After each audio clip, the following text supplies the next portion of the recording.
get recording. So thanks everybody for being here today. Really excited to talk a little bit about customer segmentation and storytelling. But I wanted to take a quick second. Those of you who have been on these calls before probably know who I am, but wanted to quickly go through a little bit of what this series is, why we're doing it, and making sure that you all know that we're going to continue doing this series, and we'd love to have you or anybody that you know that you think might benefit from being here to join us on all of these. So first off, I'm Jeff Zentz. I am the managing director for G-Beta here in Indiana for the company Generator. And typically, Generator is an equity-based accelerator program that we run for startups.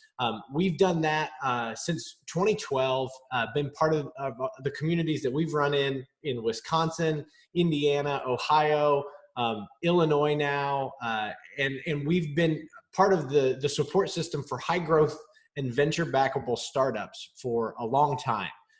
And we came to Indiana back in 2018 and have run, I believe, 8 or 9 cohorts throughout the state, helping startups get ready to raise venture capital, accelerate their growth, and do a lot of great things. But as we all know, we're rounding the corner on the year mark since this pandemic really took hold in the country.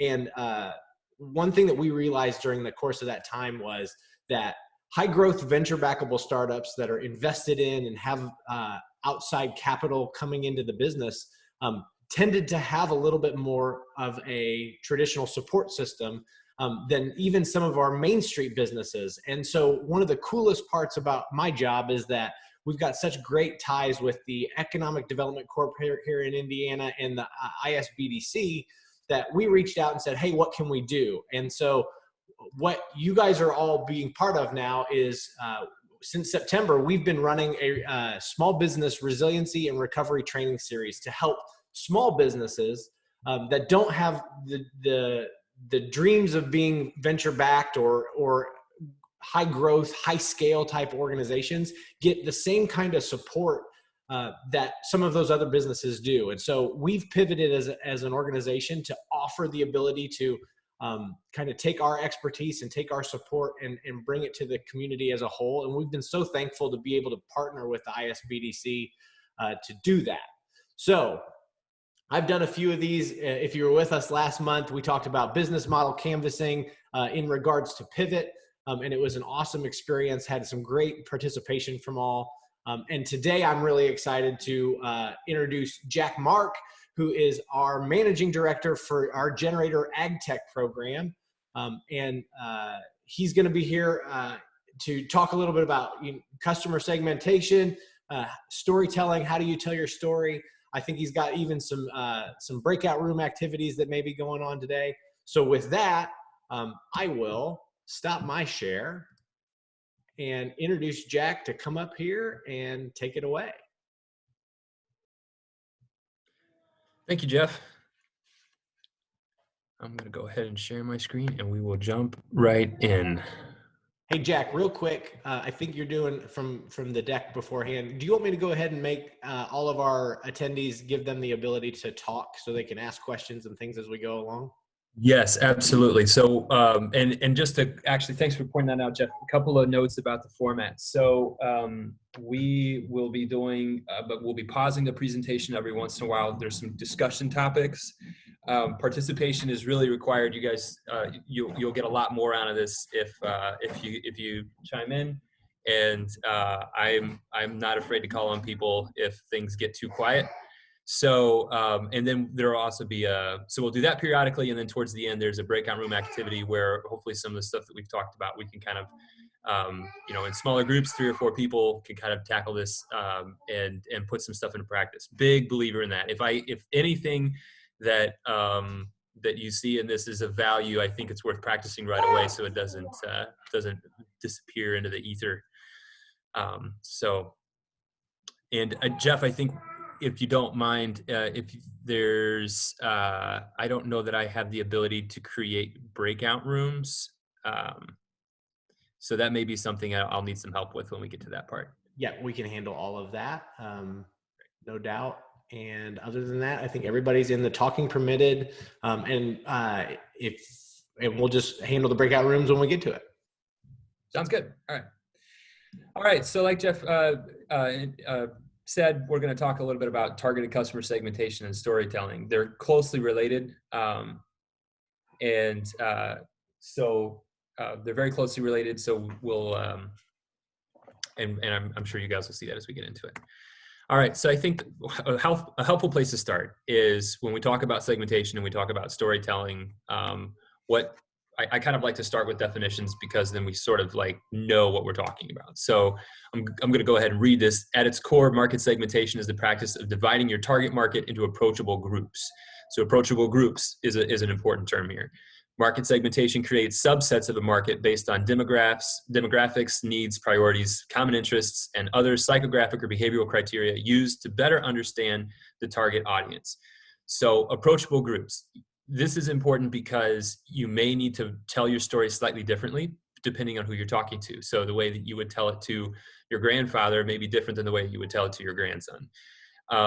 So segmentation is important. Maybe you can segment those two audiences based on age. So that's a demographic. But there's also things like you may tell that story differently to someone who has a background in your field of your area, or they may not. And if depending on whether or not they have a background in your area or not, you will probably tell your story a little bit differently. So that has to do with things like common interests and possibly around some of their psychographic or behavioral characteristics.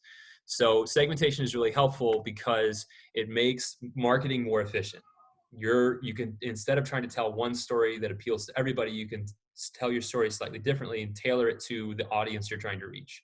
It also helps you understand that. So thinking about the flow of information makes marketing more efficient if that's the information that's flowing to the customer. Getting feedback from a particular segment helps you understand your user and your customer, if they're not the same person, better. So that feedback loop, segmentation can be a valuable part of your feedback loop. And if you kind of combine that two things, the information that's flowing from you and the information you're getting back from your audience, helps you tell your story more effectively. So like I said, segmentation and storytelling are very closely related. There's a few sort of what I call classic methods for segmentation. These include the demographics. So these are the classics like age, gender, race, things like that.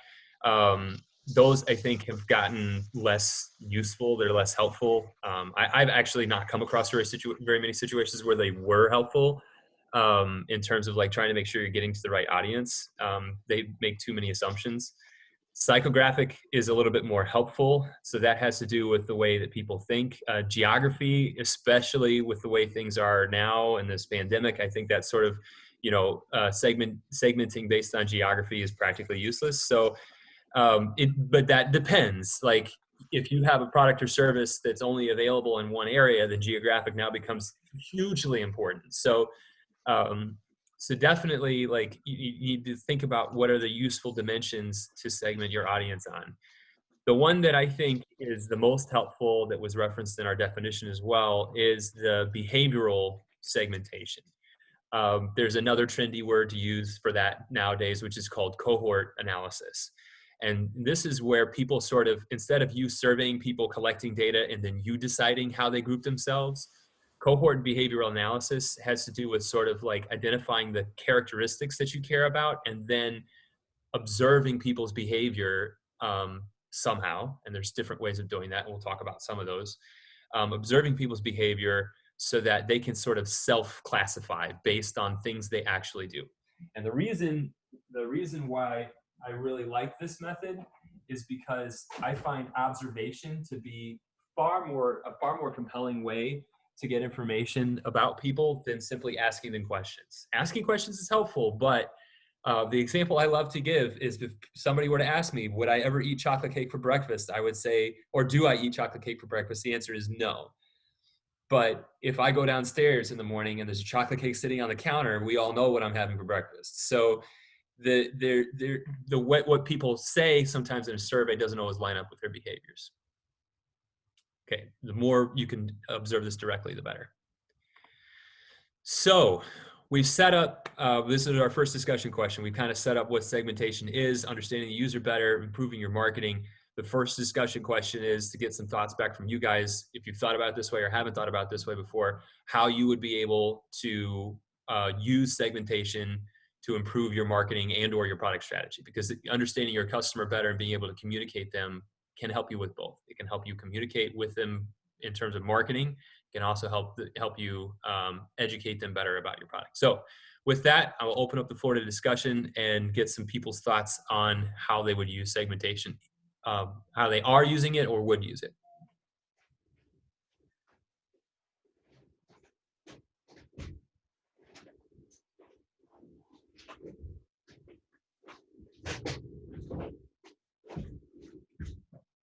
And if we don't get volunteers, I'll call on people. Greg, Yeah, oh, Andrew, go for it. Yeah, so I'm in the early process or staging of creating an on-farm processing to bottle our own milk. So we're about a couple years away. So currently right now, I'm probably planning on using some segmentation to look at who our current customers are going to be and how we need to relate to those. And I guess just figuring out what kind of age group and how we need to create our brand, because right now we're still in the process or the standing plate or stages of trying to create what brand we're going for and how we're going to bring that to the market. So looking at what age group we got and demographic, and that is how we're going to use that. Awesome. Yeah, it's a fantastic example. Greg, I see you've got your hand up. Yes, Jack, and good to see another agricultural person on the call, Andy. I work for a statewide ag organization, and one of the issues that, and I don't think we're certainly not unique, but we do face the challenges of traditionally we look at a one-size-fits-all communication model, and we're in a process of trying to figure out how to have the capacity, quite frankly, and that really comes down to data collection and data management on how to segment those audiences so we can communicate with folks like Andrew on a different level than we communicate with a pork producer, for instance. So this is a very valuable conversation, and we're challenged with that as a very traditional organization that has taken us a while to think beyond demographics. So thank you for your opportunity to have this discussion. Yeah, and Greg, I think you hit on something. Really important here, because it kind of talked about how segmenting your audience can help you communicate more effectively, more efficiently. There is a line at which it stops, sort of the law of diminishing returns, right? There is a line at which past that point, it's more work to kind of create, dozens of little micro segments, and it's no longer more effective. So I think one thing to keep in mind is at the same time that you're sort of trying to split your audience into sensible buckets. And so obviously dairy farmer and pig farmer are going to be separate buckets, but they may care about the same things. And so that's where you can have a group of people that are very, very different all in the room. And this is why the behavioral segmentation, I think, is very, very helpful. You can have a room full of people that have completely different backgrounds, completely different jobs, completely different lifestyles, but they all care about one thing that's the same thing for all of them. And at that point, maybe you don't have to segment them based on all of those other things. The only thing that you really need to communicate with them about is that thing that they mutually have concern over.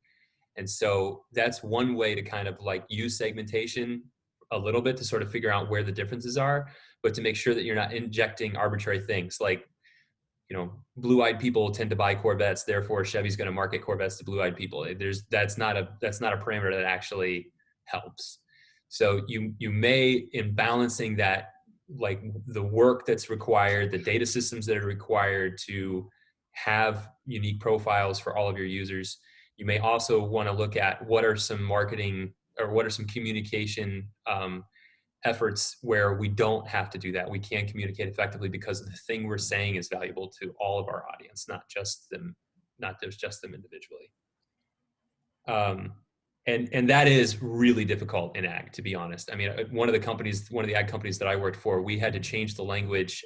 We collected information about people's farmers' activities on their fields, and we had to change language in some of our materials because our farmer audience was adamant that they don't plant, they sow. So in some markets we talked about planting, in some markets we talked about sowing.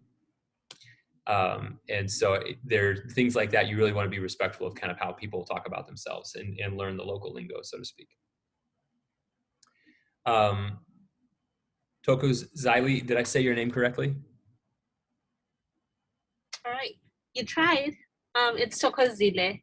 Okay.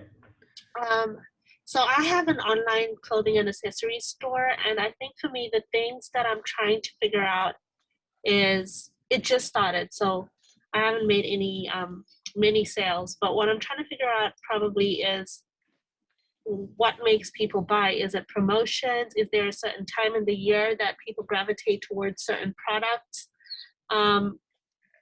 Is it regional? Like, do certain states have a more uniform buying behavior, or is it just, I don't know. I'm trying to navigate it, to be honest, and I'm not too sure where to start or how to approach it. So Yes. So first of all, kudos to you for thinking about this and being very strategic about how you're approaching it. That to me, sort of like, attacking that problem and asking these questions is like the first and most helpful thing you can do. So one thing and I'm going to go back to the blue-eyed people that buy Corvettes example. One thing to be very careful about is once you kind of start to get information about, so as you grow a business, and this is whether you sell a product, service, or you exist in an educational communication sort of entity. So you provide a public service, or you provide information. You have a theory, and we're going to talk a lot more about this process. There's a huge chunk of this is sort of dedicated to this, so I'm kind of doing a little bit of a preview. But you kind of go through this process where you form a theory about what's going to work, you test it, and then if it works, then you scale it up and you figure out how to make it bigger. So when you're first trying to understand your customer better, it's best, don't feel like you have to understand your entire potential customer base on day one. Target what you feel like is the easiest to access, the fastest to access, and the most obvious and easiest to learn about. Basically, the cheapest audience to roll out to them, and so that you're kind of eating the elephant one bite at a time, but you're also being very efficient with your resources, because instead of going after customers that you don't know a lot about, you now have to learn. There's an expense associated with that, at least time, probably money too. If they take more effort, or they have a longer sales cycle, or they're harder to talk to, they're harder to reach, all of these things add to cost, which reduces the profit that you make per customer, either in terms of time or money, which for a lot of people is sort of indistinguishable, right? So that's kind of my advice on that. But we have actually a whole separate exercise focused on optimizing efforts like that.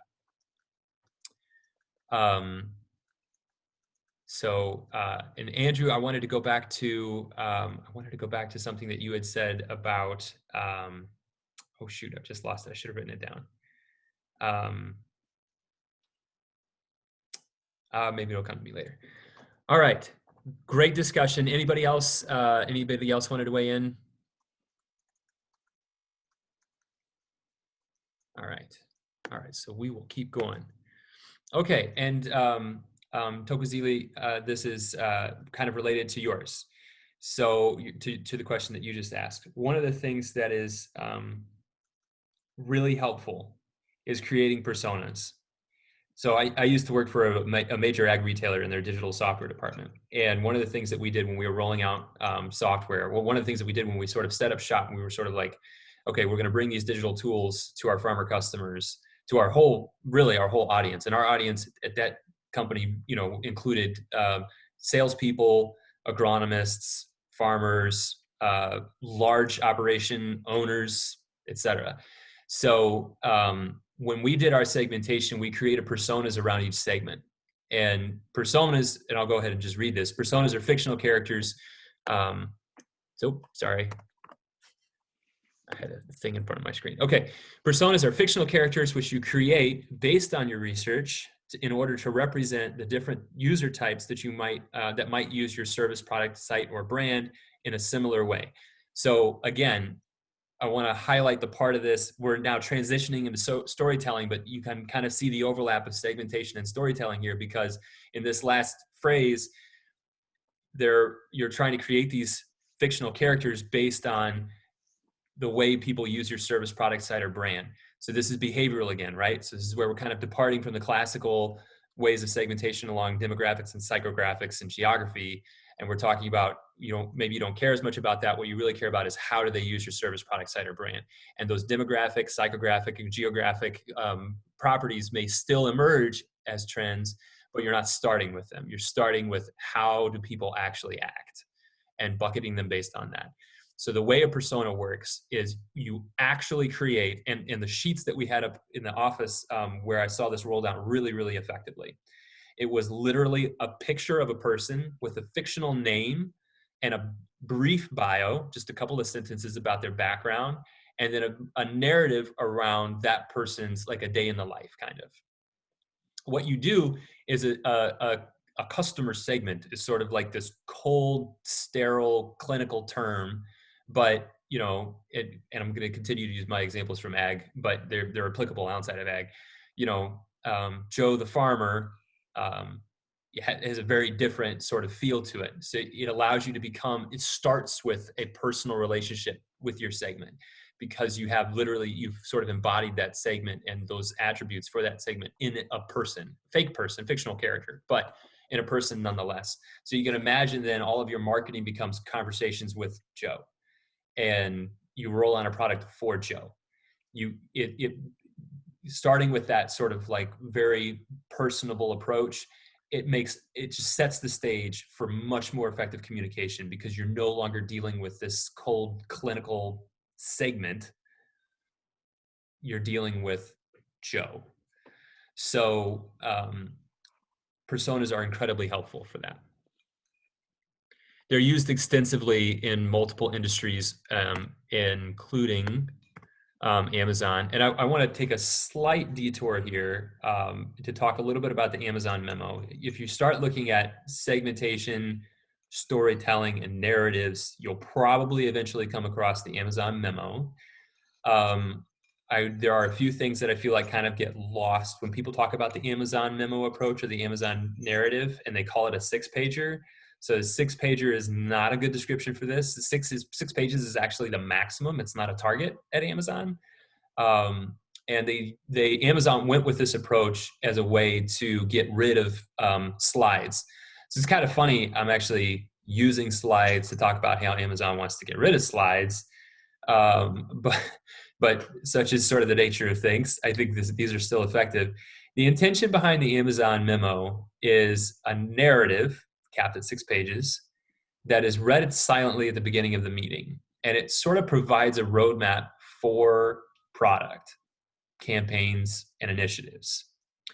And what this does is, instead of an audience sitting around a table watching one person present, it forces everyone they set aside the first 20 minutes, I think it's 20 minutes of the meeting, where no one says anything and everybody just reads the 6 pages. And they use a timer. So if you're a fast reader, you get to read it twice. So it also means that there's not a lot of pre-reads that get circulated. Sometimes they'll do that as well. But it makes sure that everyone has an opportunity to read it by setting aside the first 20 minutes of the meeting to read the narrative. Here's where this becomes very valuable. What does this have to do with your outbound communications? Well, if you conduct your business internally with a narrative approach, take a page out of Amazon's book. Maybe you don't follow all of these guidelines, but if you have an existing narrative that reads like a narrative, and I'll talk a little bit more about what makes a narrative, then you're starting your communication, your storytelling starts with a story, not with a bullet point, not with a list of bullet points, and not with a slide deck. So starting your story with a story is a really effective way of making sure that you're using good storytelling. Okay, so what's an example of a narrative? It's I probably one of the best ones that I ever saw, unfortunately, is still confidential material from where I worked before. But to give you an idea of what was in it, it was literally a day in the life. It started with, our target customer or target user getting out of bed and sort of like a little bit of literally like a story that you would read in a book about his background and wife and kids and family farm and farming the same ground for however many years, but he's got some other sort of ground that he farms on contract. So there's it is really a little bit about the background, and literally like, he walks to the kitchen, gets his cup of coffee and checks the weather.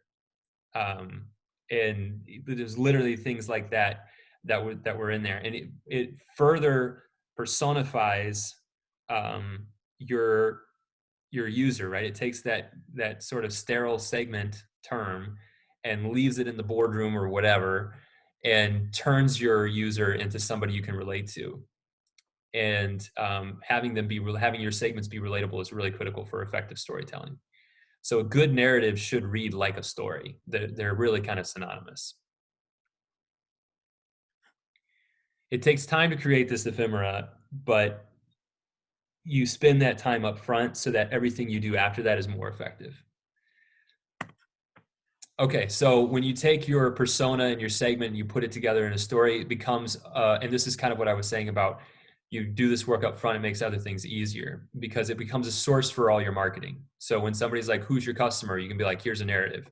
And everybody, when you onboard new people or you bring other people to your campaign or project, you have an existing document that immediately helps them relate to your user or your customer. So making it a source for all of your marketing is really helpful. It aligns everybody around a single vision, not just marketing, but your product development as well. So as you look at new widgets, tools, product lines, whatever business you're in, that master narrative can be, it can have a time horizon that extends years into the future. Ours definitely did. It could even take place in the future.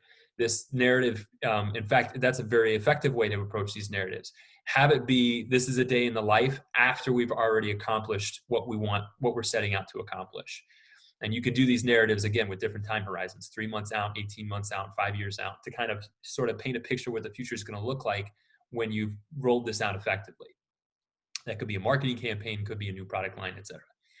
So, and I can tell you that a few years after this, the narrative that I was referencing before, we were a few years in and still finding relevance and going back and being like, why did we think this was important? What was, why are we doing this? What was the reason behind it? What was the original vision? We can go back to that document and refresh our memories on, right, it's part of this bigger picture. It's part of this bigger puzzle. This is how people's lives are going to be different and better because of what we're working on. All right. So a good story is loved by the audience, if not by the author. A good story is worth telling more than once. If your narrative starts to get stale, maybe you've read it too much, but you may want to revisit it. Maybe time to refresh it. And a good story is simple but powerful. So this is where writing good narratives becomes very difficult. This is not something you want to stop what you normally do for your business for 2 weeks while you figure out how to do this.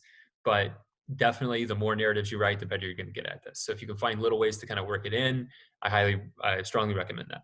Okay. Simple but powerful, because the simplest stories are the easiest ones to remember, and powerful stories that evoke emotion stick with you a lot longer than a sheet of statistics. So I'm going to say a few things here that are very controversial. So that oftentimes people, the first time they hear them, sound controversial. So please bear with me and have an open mind. I can tell you from having worked in marketing and worked in product development, from my personal experience and the academic research that I've seen, people do not make decisions based on rational argument. And this is based on, like, again, academic research, experts in negotiation, experts in psychology. There's a body of work that says that people don't do that. What they actually do is they have emotional reactions to things, and then they rationalize that emotional reaction. So there are people, and I cringed the first time I heard that. I said, that's ridiculous. And a lot of people make examples like, why would you buy a car? And I was like, I buy a car because I'm impressed with the horsepower. I'm a little bit of a gearhead. I care about these things. That's a number. That's rational.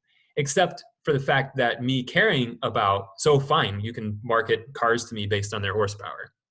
And I care about a lot more than that. But just using that as a simple example, horsepower is a number. So you've got a car that makes, 400 foot-pounds of torque, 400 horsepower, sign me up. The thing is, why do I care about those things, right? So now we're kind of digging past the rational layer on top of the irrational layer, which is an emotional sensation that I get, emotional response that I get when I sit behind the wheel of a really well-built car that puts a lot of good power to the ground. That's exciting to me. And I can tell you it's visceral, purely visceral. There's nothing rational about my enthusiasm for motorsports. So if you dig deep enough, a lot of times you'll peel back a lot of rational layers and get to something that's a little less rational. If you're interested in any of the sources to kind of look at this, you can Google it for sure, but you can also reach out to me and I'm happy to send you that way. Why am I bringing this up now? I'm bringing this up now because your story should evoke emotion in the people that are reading it. And yes, all of your data and your statistics and all of the hard science behind why your solution matters, those are all very important. So I'm not trying to devalue those things, but you cannot sideline the emotional response that people need to get from your story in service of statistics and specifications. Those things are important. They do feed into people's decisions, but you absolutely want to build an emotional connection to your audience. So that has to be part of your story. So with that, and again, for folks that are not in ag, I'm sorry, I kind of slanted this a little bit more towards ag because that's my background. But for folks that remember this commercial, especially most farmers that I know, this is burned in their brain. So we're going to flip this back over to discussion. And so this first one's really easy. It's just a question. Does anybody remember what brand used God Made a Farmer in their commercial?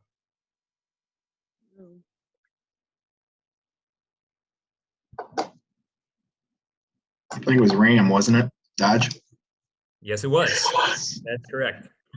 And I remember I saw it when I saw that commercial. It was moving. I was moved. I live in Central Illinois. I lived in Central Illinois pretty much my whole life, and a lot of my friends are farmers. And it was like, yes, this is the story that people aren't telling about the American farmer. It's absolutely, farmers really all over the world, but it absolutely is a powerful testament. And just recently, about a week ago, I never really looked too far into it, but there was the Dodge commercial was actually inspired by a tribute that farms.com put together. And you can find the original version of it. That's a lot lower production. I think they just basically did it as like a slideshow with a bunch of pictures. But very powerful, something that evoked a lot of emotion, I feel like. And Dodge or Ram capitalizes on that because that emotional connection is tied to Dodge or Ram. I don't know that I'll ever get used to saying Ram. So yeah, I think that's a really good example for the audience that it resonated with. Not everybody that's watching the Super Bowl, had an emotional response, but there are people that probably teared up when they saw that because they felt like somebody finally understood where they were coming from. Okay. And then for more discussion, who can think of some other powerful examples of storytelling? Something where, a narrative that you found to be really moving, really compelling, that you had a strong reaction to. Hi, everyone. This is Hannah from Indiana Soybean, Indiana Corn Marketing Council. And there was an example a few years back that I still think about. It's when the oil spills occurred in the Gulf. And Dawn used that to their advantage to promote their product. So it was the ducks. And saving the ducks. So now every time I look at a Dawn bottle and see those ducks, I think about that oil spill. and it still resonates with me today.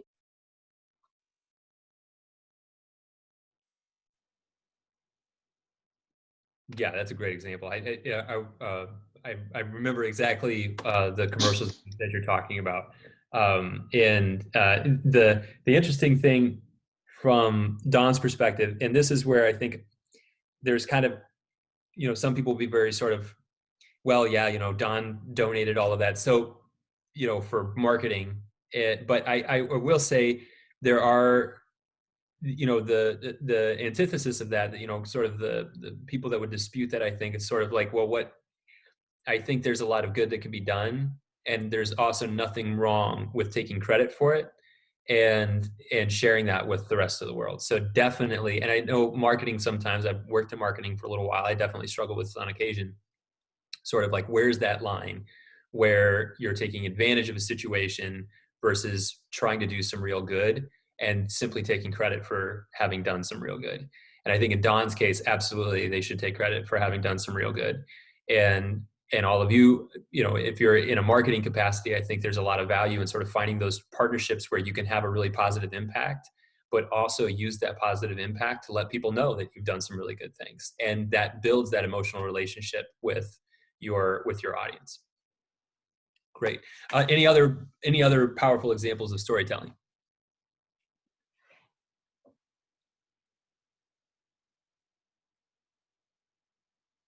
This is kind of surprising. I would assume most of you have watched TV on occasion and seen some commercials that were. I got an example. I guess I'll jump in again. Boar's Head does a great commercial now. I really resonate with, as far as them telling their family story when they started and all about quality. So I know that really resonates with looking at their history and with what we do on a dairy farm. So.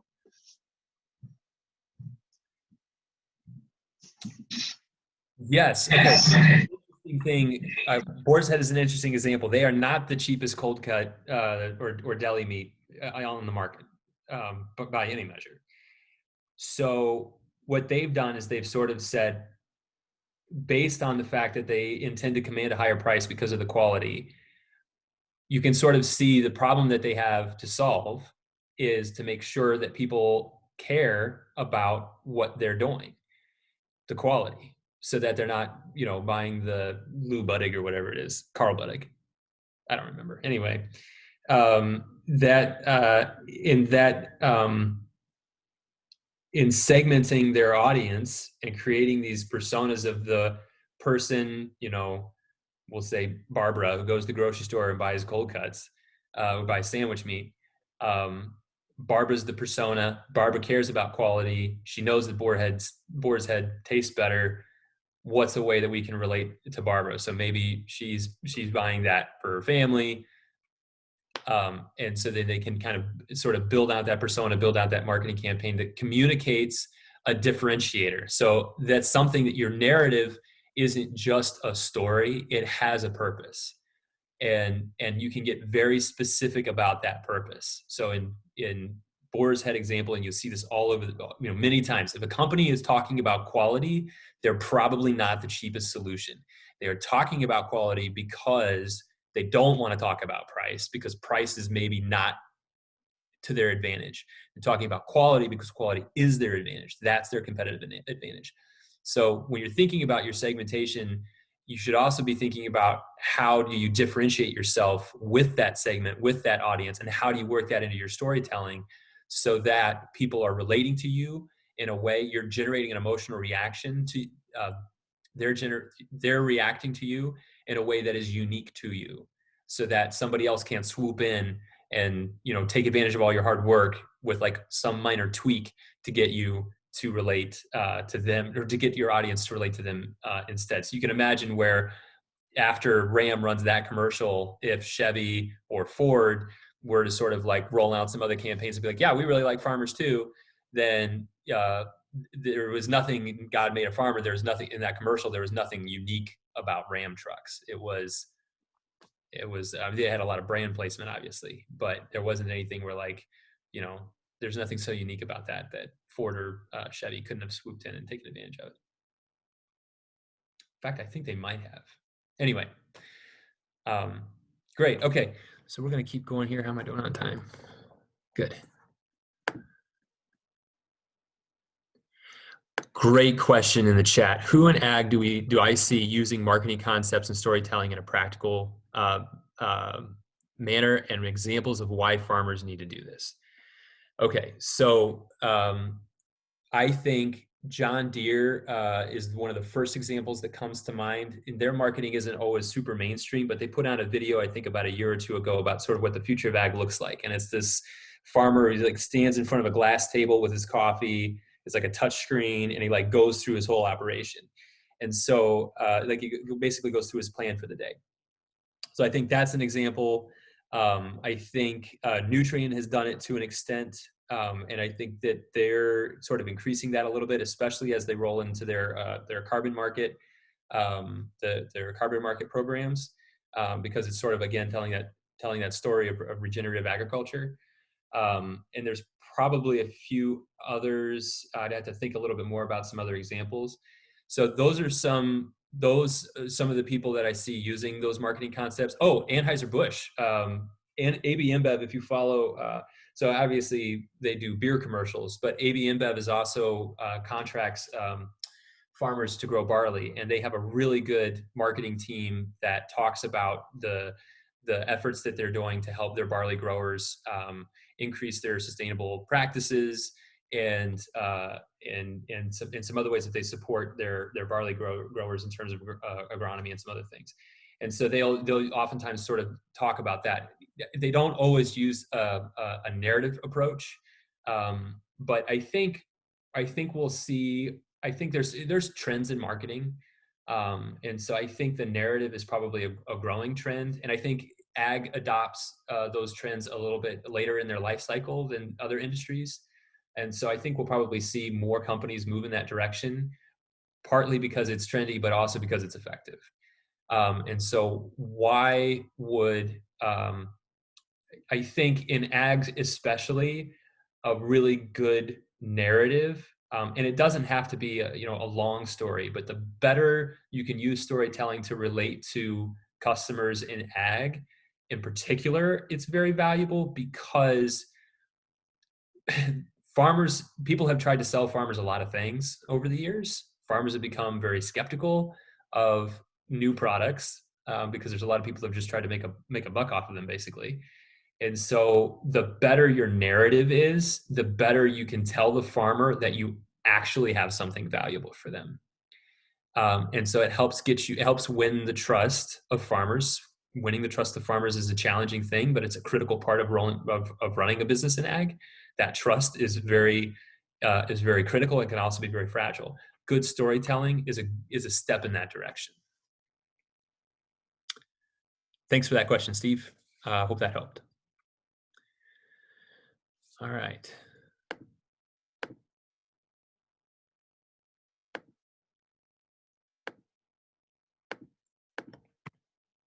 Okay, the impossible goal, irrationally loyal fans. Okay, so we're gonna talk a little bit about sales funnels.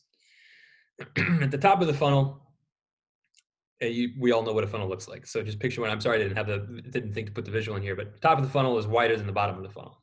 That's how funnels work. So at the top of the funnel, you have everyone who, really outside the funnel, you have everybody who has no idea who you are. At the point that they become aware of your existence, we call that either exposure or there's a few different words for it, but sort of like once they become aware that you exist, they're at the top of the funnel. And once they know you exist, some subset of those people, we'll just use 100 as an example. Out of 10,000 people in your target market, 100 of them know that you exist. Maybe 80 of that 100 engage with you in some way. They click on a link, they go to a website, they have a conversation with a friend, they comment on your Facebook post, they share your tweet, whatever. They've engaged with you at this point. And every time they move down the funnel, some drop off, and that's okay, but they build this relationship with you. So the more, maybe they become aware that you exist, and then they read something that you put out. They see an ad in a magazine, whatever. As they move through this funnel, they're building a relationship. So this story has to be consistent across all of your touch points. So they don't feel like there's 10 different people talking to them. There's one voice for your brand, and they recognize that voice. It becomes familiar to them as they move through the funnel. Engagement after engagement after engagement. You could have many levels in your funnel, but eventually they make a purchase. Great. Some people that make a purchase are happy, some are sad, some are like ecstatic, and then they make more purchases, or they, whatever your conversion is. If you're not in sales, then it's some other defined event where you realize that your efforts up to that point have been successful because the customer did something. We'll talk a little bit more about that when we talk about testing. A very small percentage of the people who move through your funnel really love you. They love you to the point to where you can make a mistake that hurts them, right? It's not as good as if you ship a product that breaks, and they explain away, they rationalize why it's okay for you to make that mistake. And I'm going to use Apple as an example because I think Apple is sort of has very effective marketing, very effective product development. And as a result of that, a decent number of irrationally loyal fans. This is not a bash on Apple, and I gotta go there. But if you contrast Apple with Microsoft, everybody likes to make fun of Microsoft for being, the blue screen of death and being unstable, and it's not as nice, and it requires whatever. Like it requires, I remember at one point somebody told me, like, we use Apple in our business because we can't afford an IT department. Like, okay, well, that's debatable. But the Apple a few years ago had a few issues with their operating system. They didn't get a ton of press, but they had a couple of problems, big problems with their latest update. And they released a patch, and then a few months later had another issue, and then released a patch for that. And everyone came to Apple's, there were people, not everyone, there were a group of people who came to Apple's defense and said, you know what, it's not a big deal. This doesn't happen very often. That is an irrationally loyal fan. Doesn't matter how often it happens, still a mistake. They fight for you. They come to your defense. They are your biggest fans. They shout their love for you from the rooftops. That irrationally loyal fan is free marketing, but they're also your closest, one of your most important partners in sharing your story. So the more effectively you tell your story, the more people feel compelled to engage with your content, and engage it with your business, and the stronger your relationship with your customers are, the more of these irrationally loyal fans you have, and they pay dividends. These are the kinds of people you want to give them free product. They should be the first ones to get your new item or whatever. You pull them in close and keep them close because they're incredibly valuable. Okay. Putting it all together, because we've talked about a lot. This is where hopefully you get some like real world practical things that you can do, and we'll get to practice those when we do our breakout session. Those of you that took a high school science class probably recognize this. This is the scientific method where you make an observation, you form a hypothesis about your observation, you conduct some experiment to test your hypothesis, you analyze the results of the experiment. This is a little bit different. I've put pivot or persevere in here, taking a page out of Eric Ries, who's the author of a great book on startups, and where you kind of make a decision on what your next steps are. So when you apply this to storytelling and segmentation, and I'm going to extend this and say when you apply this to any operation in your business, but we're not talking about your product development. We're talking about narratives and storytelling. The observation part is sort of like you see an opportunity to either put a message out there or relate to your user or customer in some way. So you form a hypothesis based on what you think they might care about or what you think might be effective. You put that out there maybe to a smaller audience or a test audience, see how it works. So you'll have to have some specific metrics around, does it work? And then as you're going through that, not after you've completed this is something you should always be watching your metrics in real time.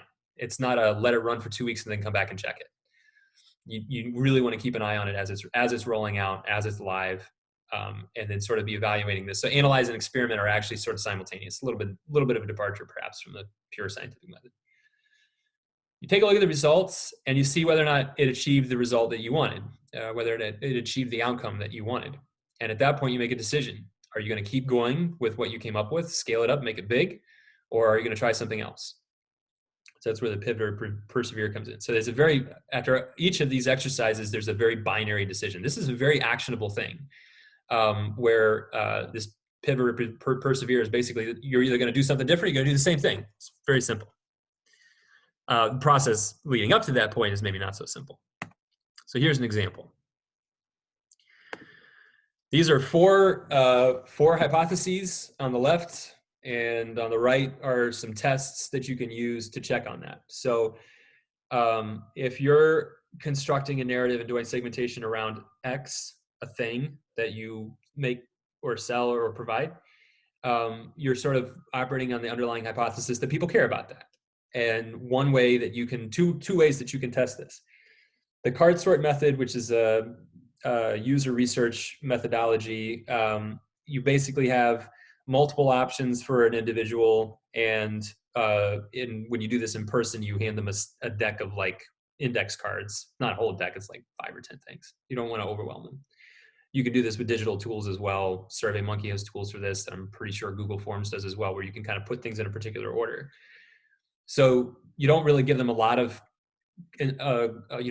whenever you do user surveys or focus groups or whatever, you never want to like hover. You want the subject to behave as organically as possible.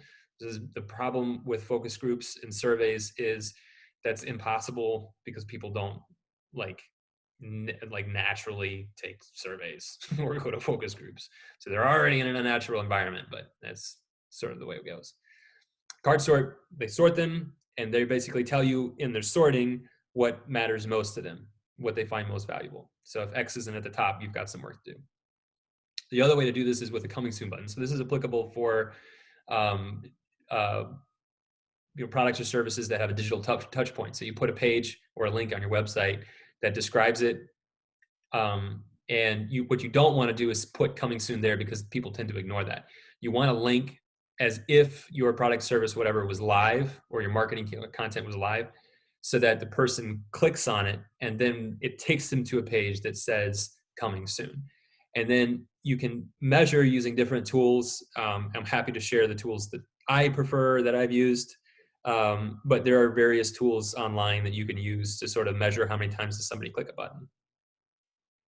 This goes back to that segmentation on behavior, because everything, if you do have a digital environment that your user operates in, whether it's a website or a mobile app or any app or whatever, you should absolutely be collecting information on how your users are using your product or service. And this is not to be creepy, it's for their benefit. Because the better you understand how they're using what you're providing them, the better you can improve what you provide them. This is for their benefit. It's not to be creepy. You don't have to sell the data. You don't even have to look at individual user data. In most cases, it's most beneficial to look at the aggregate data. How many people are being able to complete the task that you intend for them to complete successfully? Okay. There are other ways to test whether or not customers care about X, but these are two examples. Is X priced correctly? So one of the things that we see this more with startups, I think, than other companies. Companies have been around for a little while because they've kind of worked through this, but it's really important to do a user-facing cost-benefit analysis. The example I like to give is from my own world, a company that I worked for, one of the first ad companies that I worked for, that taught me a hard lesson about trying to take something to market without doing this first, because it was a major pain point and ultimately caused this to sort of like spin the business off into a completely different direction. And that was 8 or 9 years ago. Those of you that are farmers probably remember, or work in ag, probably remember everybody saying drones are going to be ubiquitous within 3 to 5 years. It's going to be this huge business because we can put NDVI cameras on them, get these really awesome pictures, and improve the way farmers do things. Well, you might also remember that 8 or 9 years ago, they were not cheap, and we were no exception. When we were building, we intended to sell for $18,000, and $18,000 buys a pretty decent amount of nitrogen fertilizers. So when people have to do a cost benefit analysis and say, okay, you're going to sell me this $18,000 drone, it's going to produce NDVI images that I had to pull into SMS or SST or whatever, software they were using at the time to manage the data. And now I've got it in my computer, I'm looking at it, but it doesn't actually tell me how to create a prescription, a variable rate prescription based off of that heat map. And for those of you that are not in ag, I'm going to summarize everything I just said. We completely missed. The price was way more than what people found valuable. The ecosystem was incomplete, so they couldn't even really use the information that we were giving them practically at that time.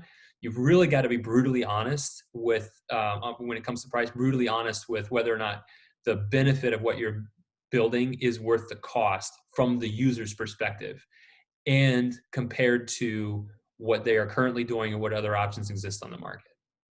Just because it's good doesn't mean it's worth the price, worth the cost. You gotta look at that balance. Okay, other things that you can do is you can sort of like the coming soon method we talked about. You can use a sign up, but as long as it's got the price on it, people are like, yeah, sign me up. Tell me when this is available and I'll pay for it. You can also do A/B testing. Just because they'll pay $10 doesn't mean that they won't pay $15. So one of the ways that you can do this is produce multiple versions of the same promotional material. Whether that's, multiple versions of your website, there's ways of doing that. There's ways of producing flyers, obviously, are really easy, where you just change the price and you sort of measure the interest based on the price that people saw. It's also valuable to do this even for a price that you can't sustainably sell at. And the reason for that is because if there may be a price at which people would be interested, but maybe you can't get there because for profitability reasons, cost of goods, or something like that. Really valuable to kind of say, but it also tells you from a software standpoint, maybe you think you need to charge $300 a seat because you're worried that you're not going to get a lot of customers, but maybe if you charge $100 a seat, you'll get 5 times as many customers, which obviously at that point you're making more money. So it's really good to do some A/B testing, multiple sort of price sensitivity analysis around whether or not X is priced correctly. Do customers understand the value? Okay, so when people talk about your product and they go, either say a testimonial on the internet or conversations with their friends, are they talking about when they talk about the really cool thing that they love about your product, are they talking about the thing that you think is the really cool thing about your product? Because if it's not, you may want to adjust your marketing and, close the feedback loop back to your product development team so that you're aligned around the things that your customers value. Your funnel is another one. Maybe they get so far into the funnel and they drop off because the value is not being communicated effectively. There's also the NPS Plus. This one's a little bit more complicated. This is a Net Promoter Score, which if you're interested in this, I can do some more talking about this. But Net Promoter Score is basically a rank. This is a simple question: how likely are you to recommend this product or service to your friends or family? Friends and family is a very important part of this because it emotionally creates you're more critical of product that you would recommend to somebody that you care about. So it's not just to somebody else. It's specifically friends and family is the proper way to ask that question. I see it get messed up quite often. And it's on a scale of, I believe it's 0 to 10 or 1 to 10. I think it's 0 to 10. And then it goes through an algorithm. You can find the algorithm online. It goes through an algorithm that generates a metric that is basically a score of that. Now, if you ask, along with that question, if you ask 3 or 4 other questions about how much they like your product or service, like a specific feature, whether or not they're satisfied with customer service, like other kind of customer satisfaction analyses, if you put those also on the same scale that Net Promoter Score is done on, say 0 to 10, you can do a statistical correlation analysis to see what other factors are feeding into your Net Promoter Score. Correlation is a challenging thing sometimes. I think sometimes it gets a bad rap. Definitely want to be, take it with a grain of salt, but that can also be a really valuable way to take a look at what's feeding into your Net Promoter Score, both good and bad. People that tend to want to recommend your product versus people that say they definitely won't, and sort of start to tease out what people value and what actually drives them to that, to really love your product so much that they would recommend it to somebody else. There's also an underlying hypothesis that X is even the right thing to begin with. And you can use all of the above tests for that, because obviously X is the right thing. If it's priced correctly, people care about it, they understand the value. There's other ways to test your hypothesis, but the critical thing is making sure, and I'm going to go back one here. The critical thing is to make sure that this is being integrated into your efforts, because if you're not measuring the success of what you're doing, you really don't have a very good idea of whether or not it's successful. And so measuring things gives you the opportunity. Having that data gives you the opportunity to manage your outcomes and, frankly, your company's destiny or whatever, with a lot more influence, a lot more control. So, cannot stress enough how critical measuring things are. Okay, so once you've done your analysis, there's 4 possibilities. It's a great fit. Your narrative, your storytelling, and your segmentation is a great fit. There's also a possibility that the story isn't a good fit for the segment, or that the segment isn't a good fit for the story. There's a 4th possibility that you're just milking a dry cow and you need to go back and start over, and your story is off and your segment's off. So it's unfortunate, but you want to learn these things as quickly as possible, because marketing costs money. Your time is not valuable. Time is valuable.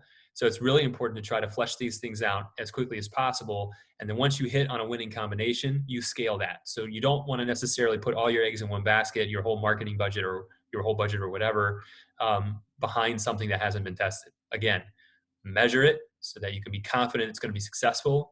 Once you find a winning combination, then you put a lot of energy and inertia behind it to blow it up big. Pivot or persevere. Again, I'm going to reiterate this point. Once you kind of run through all of this, you're going to have to make a choice to either continue with the strategy that you're doing or do something slightly different. This is the most critical part. So again, it's an seemingly easy question because it's a binary, yes or no, pivot or persevere. But it's also very difficult in that the process leading up to it is critically important. And that being able to do this quickly is, the faster you can do this, the more success you're going to have with it, because you'll be optimizing your efforts faster, making new discoveries faster, learning faster.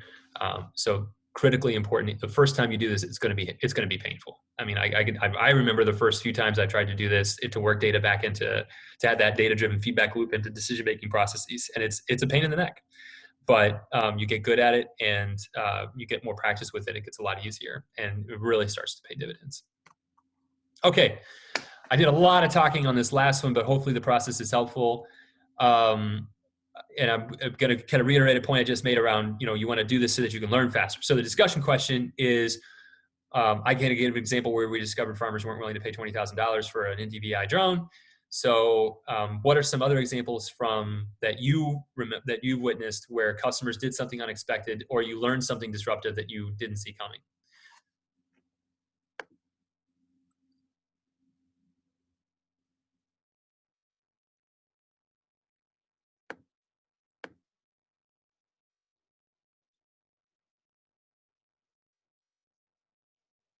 Let's see here. Let me see if I can find somebody who hasn't said anything yet.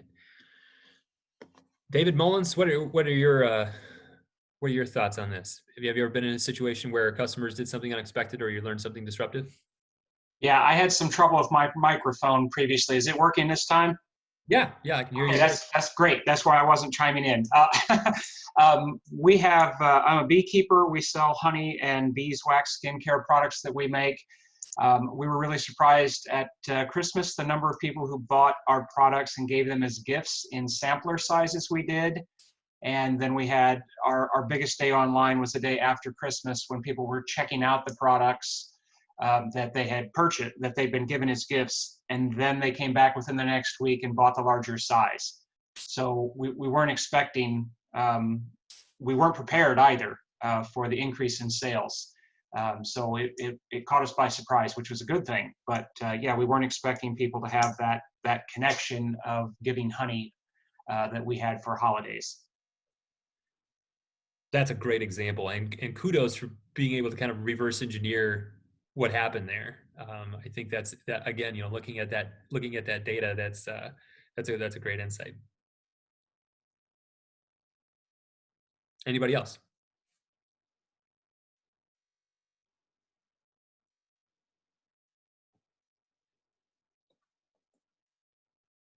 All right, I want to be mindful of time and make sure that we have time to do our breakout group here. So I'm going to go ahead and keep going. All right.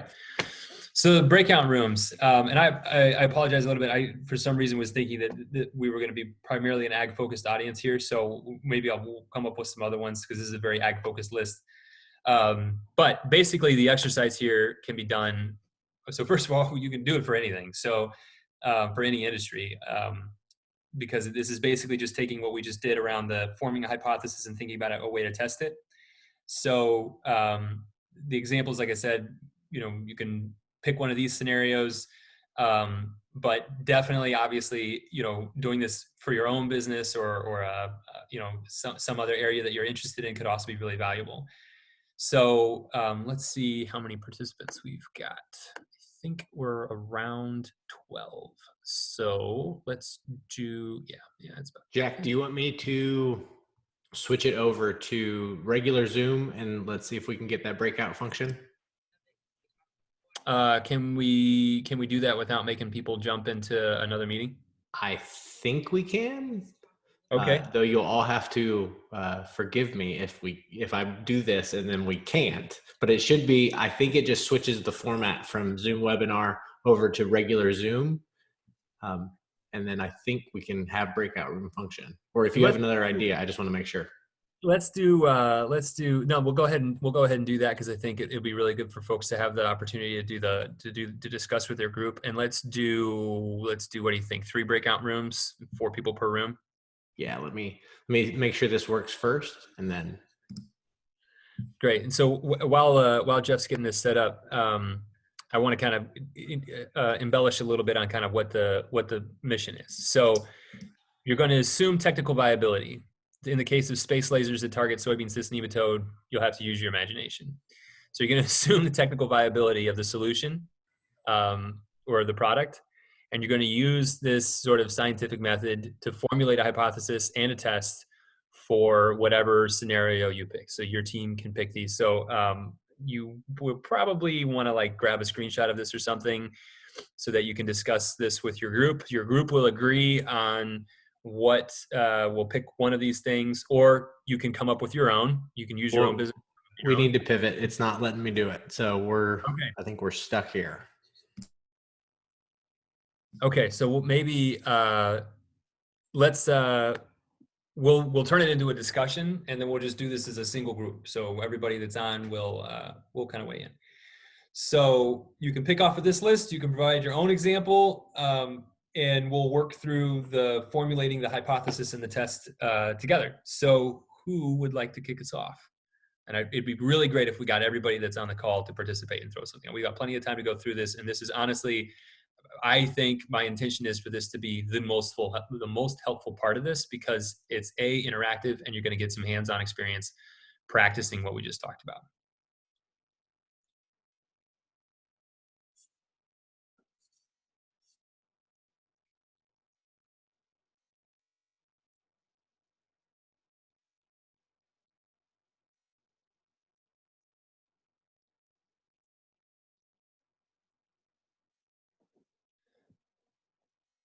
Gary, I don't think we've heard from you yet. Would you like to start us off?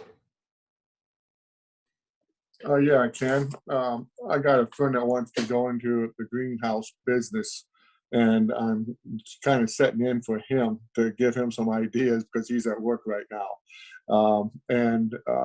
I guess I have a few thoughts, but the real question I have is how do you drive traffic to a local business like that? And maybe that's not what you want to do in this breakout session. No, it's a great place to start. So the question is, so your friend is working on spinning up a greenhouse business. So I assume he's sort of a direct to customer, direct to consumer produce. That's what he's thinking right now. Yes. Right. Okay. So the business is direct to customer produce, fresh from a greenhouse. So in the problem to solve is how to drive traffic to that business. Okay, so so then I'm gonna kind of, one of the things that's kind of helpful as you're going through this is to sort of try to start with something like that, right? You've got a business, you've got a problem. Try to start sort of recharacterizing it until you can get to something that you can start to sort of work into this process. He wants to drive traffic. He's not going to be able to drive traffic if he's not. So the first step to that, thinking about his funnel, it's empty if nobody knows who he is. So awareness is the first thing. So thinking about, since he's kind of in a ground up state, say, starting from a blank sheet or whatever, you want to think about, form a hypothesis. The first hypothesis you want to form is what your sales funnel looks like, the steps that people take before they make a purchase. So the awareness is up at the very top. Giving you money is down at the very bottom. So they need to be aware that the greenhouse exists. So from kind of going through the, and actually I'm going to stop sharing just for a second and pull up a tool, unless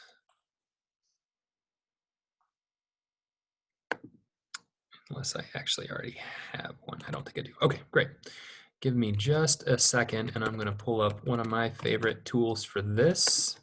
And I'm an unpaid promoter of them, but very big fan. So we're going to go ahead and pull up this tool and I'm going to do some doodling. Nope. All right. Okay. There we go. I'm going to share my screen again.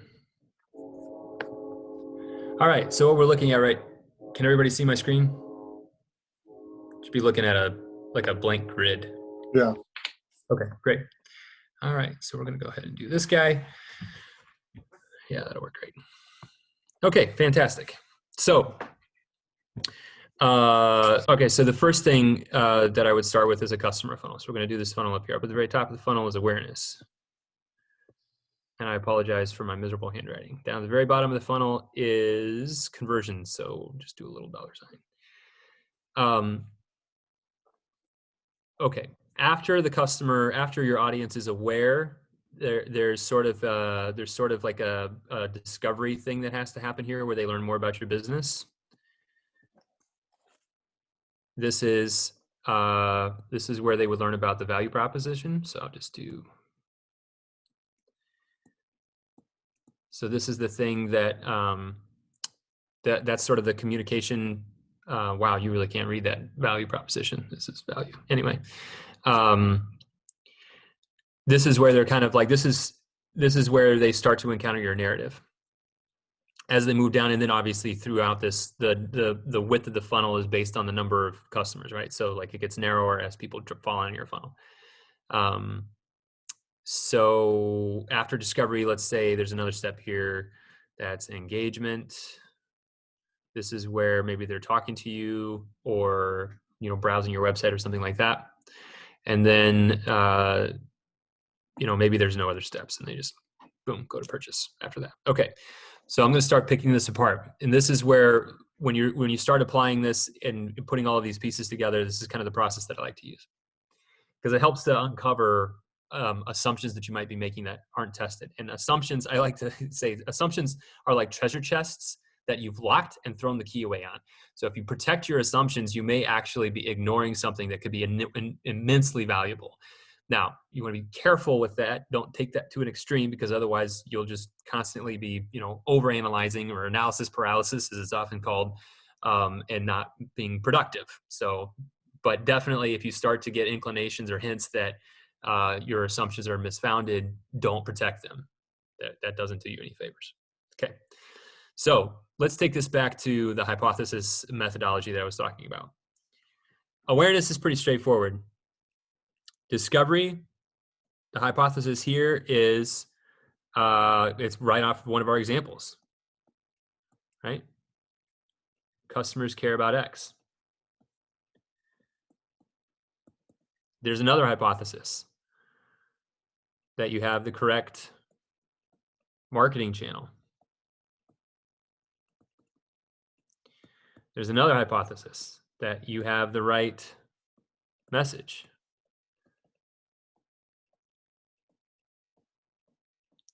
There's another hypothesis that you're talking to the correct segment, that your segment is defined correctly. Oh, shoot.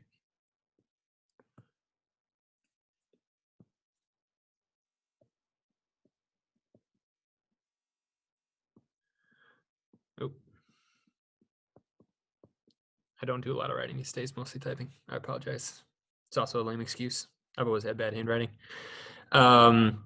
Okay, so now we've just taken one level of the funnel, this discovery, and we've broken it out into a whole bunch of hypotheses that we could test.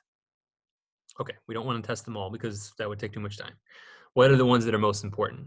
Well, I can't answer this in the greenhouse example. This is something you kind of have to put some more thought into, but definitely I would say whether or not customers care about getting produce locally from a greenhouse is definitely one that you would want to test. The correct marketing channel is also probably valuable. That how are you going to reach your customers, and whether or not you've identified the segment correctly. So and these two are kind of overlaps. So because the message is something where like this is not I think what's the right thing to communicate, right? Is it that it's fresh? Is it that it's local? Is it because the shorter supply chain is better for the environment? Is it because you can sell things that the grocery stores sold out of? That was a huge thing early on in the pandemic when the food supply chain got really pinched. People started turning to grower co-ops because the grocery store supply chain was thoroughly broken. So we're not going to go through all of these for this, but again, when customers engage, is it because it's kind of some of the similar questions? Is it because they care about it? Is it because this is where the right message becomes a little bit more important? And then as they make the this kind of conversion, a hypothesis here would be, price analysis. What would I say that was? Cost benefit. Man. There's some examples of how you might approach this. And you can kind of see, I never wrote anything in here about greenhouses or produce because this process can work for pretty much anything.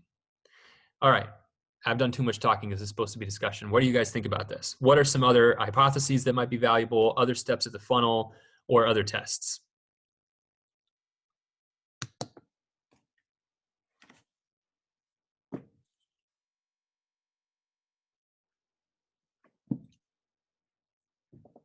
Let's I'll give you something a little bit more concrete to kind of think about and reflect on. If we go over here, we want to pick using and this is where we will do, we'll say greenhouse example.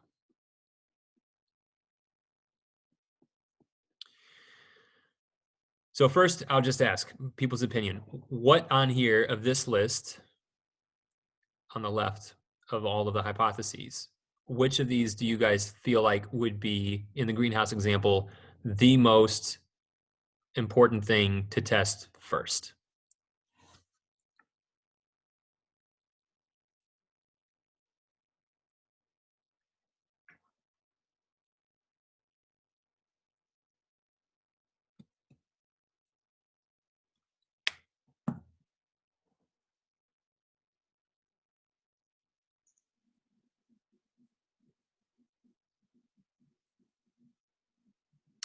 Okay, let me, Andrew, go for it. Yeah, I would think my thought would be AgTech has a competitive advantage over, say, your big box store. If they have a unique product that they're offering, whether it's quality or whether it's a different I guess, gene or different product that would be in that greenhouse. So are they going to bring something unique to the market? So if that can hit and drive the customers that care about X would probably be my first choice. Okay, and then this is kind of, oh, go ahead. No, I didn't say anything. Okay, so there's a question kind of here about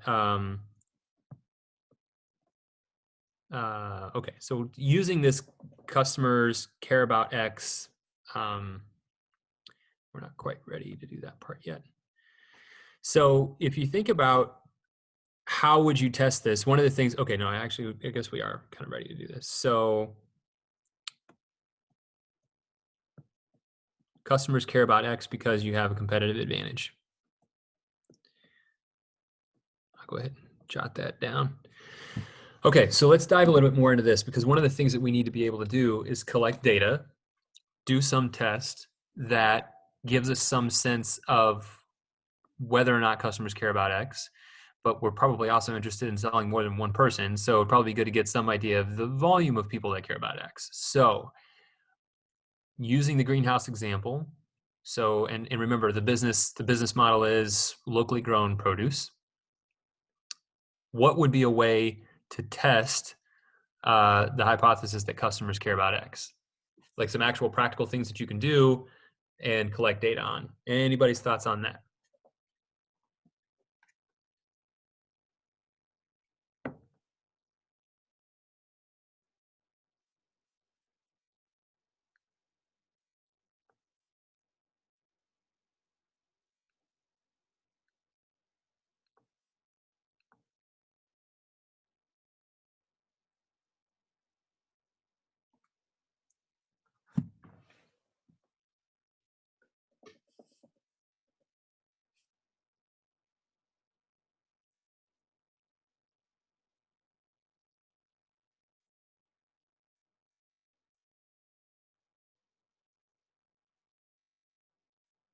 So here's a thought. What if you were to set up a table someplace and give away free samples? If you sort of had that as a setup, is there a way that you could use that exercise to test whether or not people care about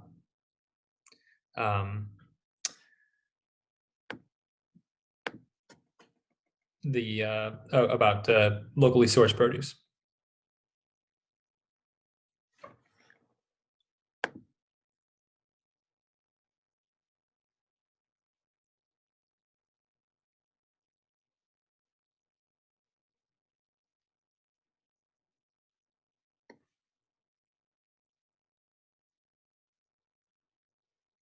Steve, any thoughts?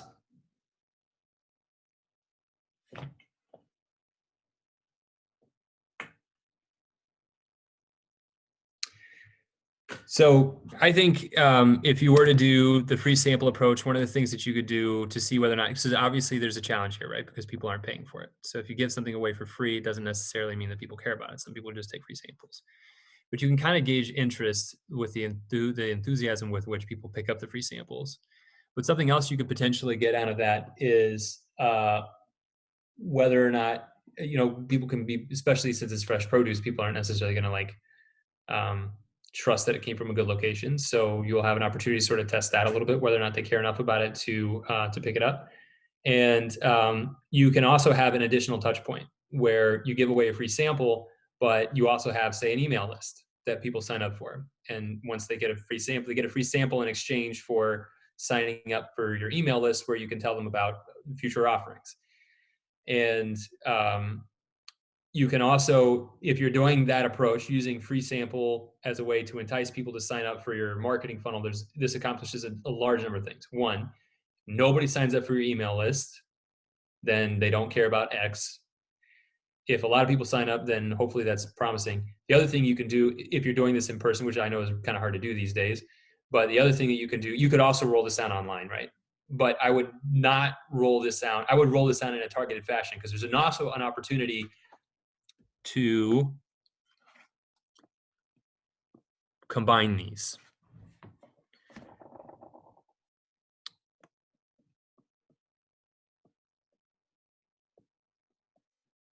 So we'll say free sample in exchange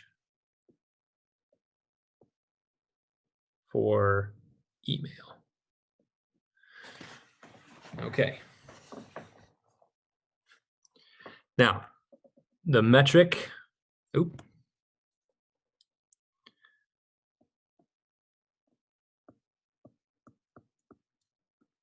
is email signups.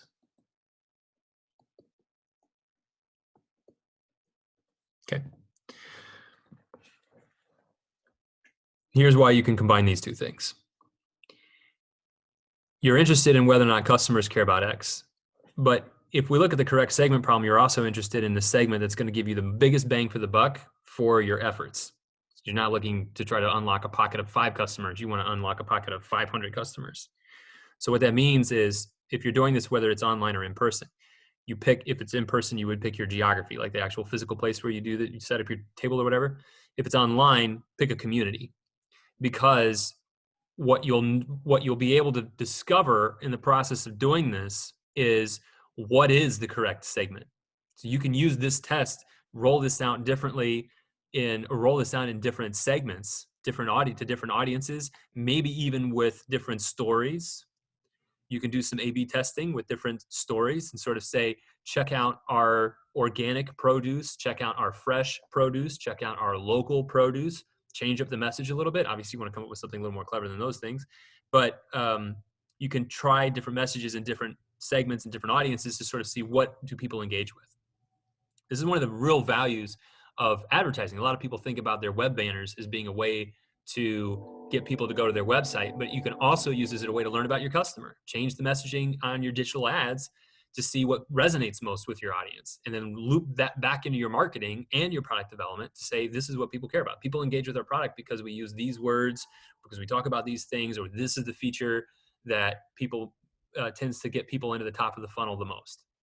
So, but you need the data again. So you got to track this. And the metric in this case is just email signups. How many people signed up for the email, expressed interest in learning more, signing up for something like that. This is, there's still a lot of value in coupons. So maybe, instead of doing a free sample, maybe it's a discount, and you see what the take rate is. Take rate is the percentage of people who, that take the offer. So very common term in marketing and primarily marketing. So that's one way that you could potentially roll this out. I don't know anything about selling produce or greenhouses for that matter, or very little. So there's probably more once you kind of start digging into the actual specifics here, but you've definitely, if you're thinking about a business, you've already formed a hypothesis that people want what you're doing. It's just a matter of finding those people. And I don't mean to say just a matter is to make it sound like it's easy. It's not, but that's definitely one way that you could do this for the greenhouse example. Would love for people to chime in maybe with some other examples. I would especially like if people have real world problems that they would like some help working through. We can definitely go over those. So I'll go ahead and open it back up to you guys to throw out maybe what our next topic or area is.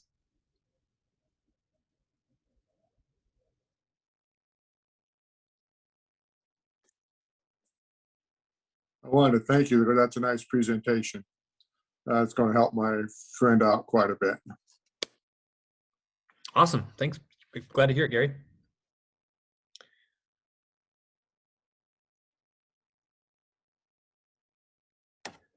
I want to go back.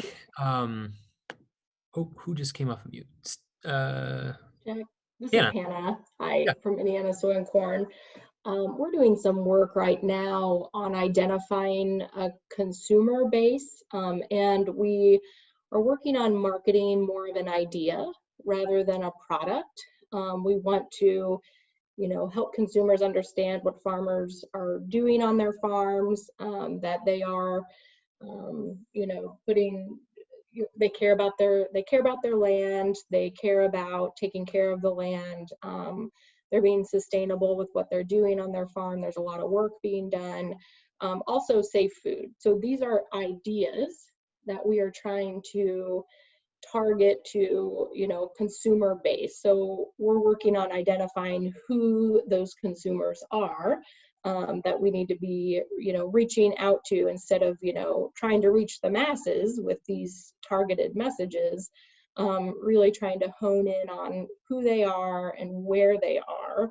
So I guess my question for you is, we're not really selling a product per se. soybeans and corn go into a lot of different products. It's more an idea of farmers. So is there a different approach when it's an idea versus a product? How is that different if it is? And then just questions on the testing. You know, what we I guess, how do you identify and figure out who they are? So it's a big loaded question, I think. Yes, it is, but I like every piece of it. I think you're thinking about the right things. So if we go back to this, this process of where we sort of had the, and I'm just going to use abbreviations because we had it up there before, right? So let's see if I can remember them all. Experiment.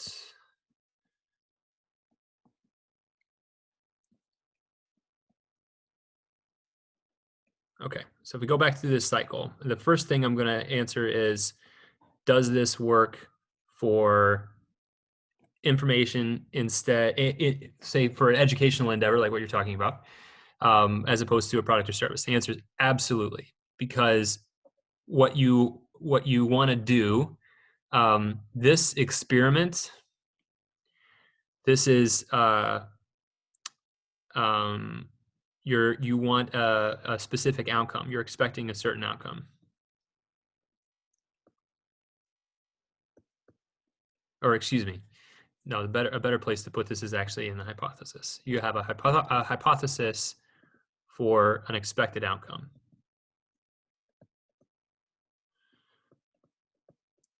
Okay, so what are the expected outcomes? There's an obvious one: purchase. Okay, maybe there's a sign up.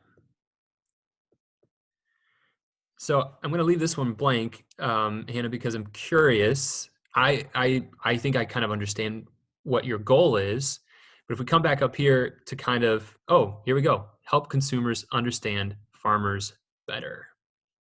So now this is very specific. Let me see if I can do this.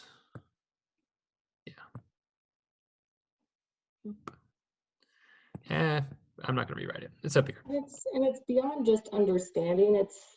You know, there's a lot of misconception, I think, out there that, you know, larger farms are hurting the environment and you know, all these things are going on. But when you look at, you know, history, the farmers are way more sustainable today than they were years ago. So, you know, helping consumers kind of understand, you know, what's going on so they feel okay about the food that's being produced, or, you know, the products that soybeans and corn are going into, whether that's livestock products, you know, dairy products, whether, you know, it's directly into the food. But we're not really in the business of selling anything in particular. We don't have a product in particular. It's more of that, you know, the farmers want to continue farming, and we want to do our best to communicate that to consumers. So kind of what I have on here now is, instead of, so purchase is not the expected outcome, obviously. Sign up is not the expected outcome, but you have a few others. And I've just written down one here around dispelling. It sounds like your critical goal here is to dispel misconceptions around farming, sort of increase consumer affinity. Well, I'll even write that one down, maybe. Yeah. Increase consumer affinity for farming. Right. You want the consumer, and this is where it's a subtle note, but we've now changed the terminology. Instead of talking about the customer, we're talking about the consumer. Increase consumer affinity for farming. Mm-hmm.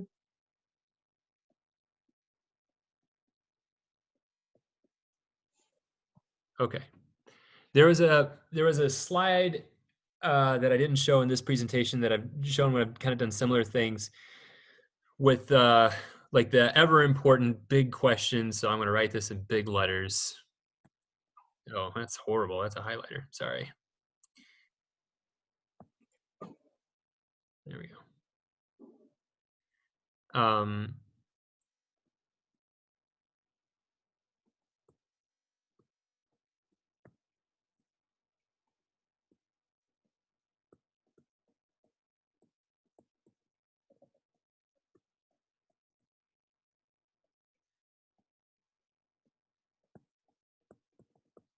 Okay. So what I just wrote here is probably one of a statement that I started using a couple of years ago that I found enormously helpful. And the people that I interacted with really, really liked it too. It was kind of a big hit. So I'll pass this on to you guys. You should be able to say this: we will know we are successful, except I spelled successful wrong, because metric. There would be an outcome like this one. There will be an outcome that we intended. So in this, Hannah, for you guys, this is going to be really hard because essentially what you're doing is sort of a branding exercise. And measuring the outcome of people's affinity for things is really, really hard to do because there's not like an affinity metric. It's like, I like things 10. It doesn't make any sense. So what you can do is sort of look at the terminology of like a leading indicator. You'll hear people throw that around a lot. A leading indicator of affinity. So for example, negative tweets, a reduction in negative press, maybe I know there's some political action groups that are sort of maybe misguided, or your hypothesis that they're misguided and they are less effective or they don't exist. People stop joining them or supporting them. What you want to try to do is you may have to invent your own. So this is something where you could do a survey and then kind of do the same survey periodically. We'll say you're going to do the first test is sort of like your baseline tracker.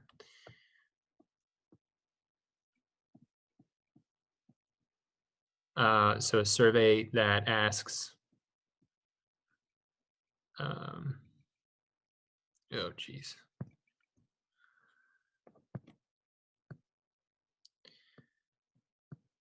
Asks questions, and you can kind of think of these would be like, I believe farmers are good for the environment, right? So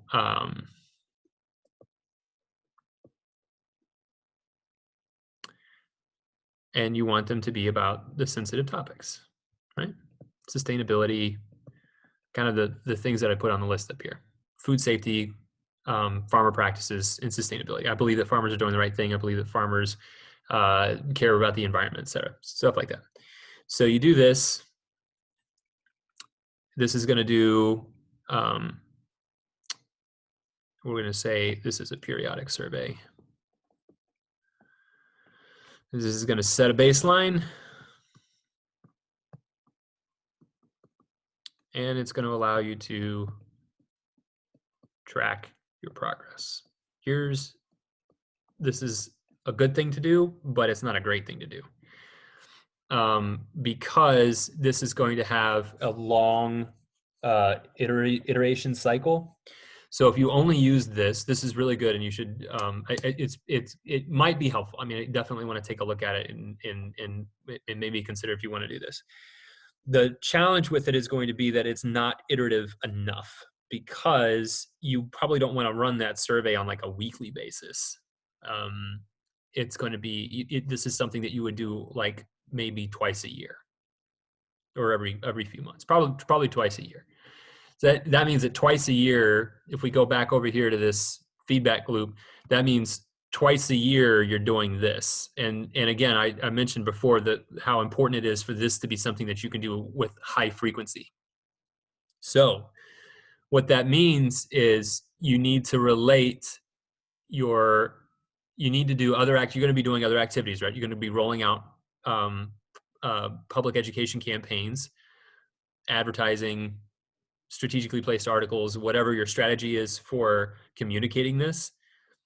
And then as you develop like which of those things are more effective, you want to try to see, you want to have other ways to test that. So, and relate that test back to this. So you'll have a list of activities. Let's write a few down. So you might have like, might have billboards, might have emails, you might have strategic articles. We'll call them editorials, right? Okay, so these are all activities.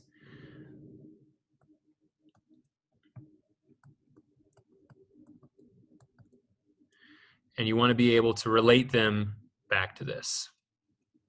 Or excuse me, I drew along the wrong thing. It's confusing. You want to relate them back to this progress. You believe, and then again, this is a hypothesis, you believe that billboards over the long run will have an impact on your baseline, on your progress. Okay, so if we take one of these, I'm going to do strategic editorials. You're going to form a hypothesis around your activities. And the hypothesis has to be more granular and have a faster return on, faster feedback than on, say, monthly basis. So this is something where the internet makes it possible to do this very quickly. So the strategic editorial gets published. Your hypothesis is that, you could have a few. Or wait, no. The hypothesis is that the content resonates. Right?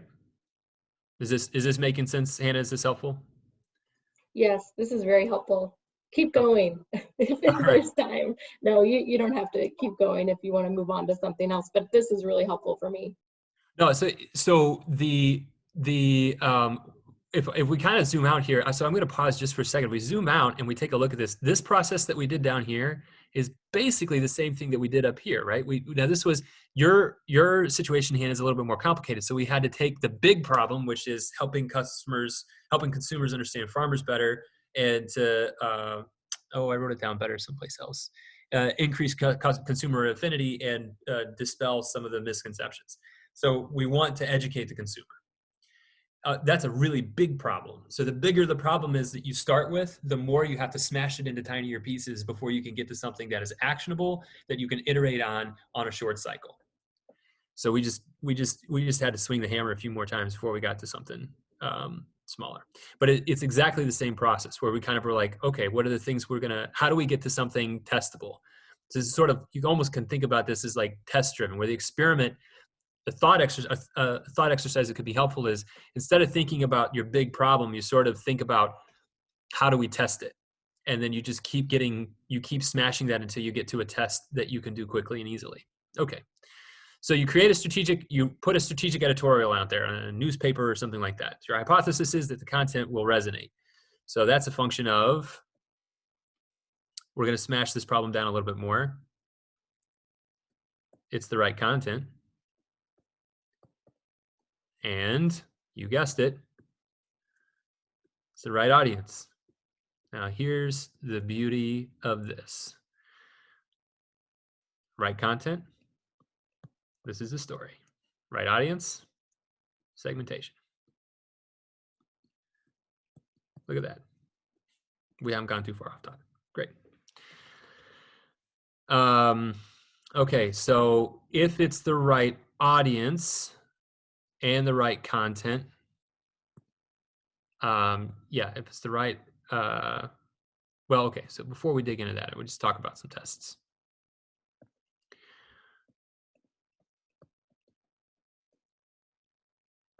Metrics, shares, comments, likes. Comments can be positive or negative. We'll say direct feedback. They might, doesn't look anything like a D.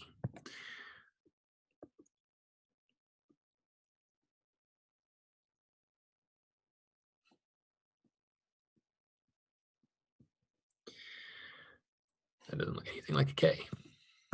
Sorry. Okay.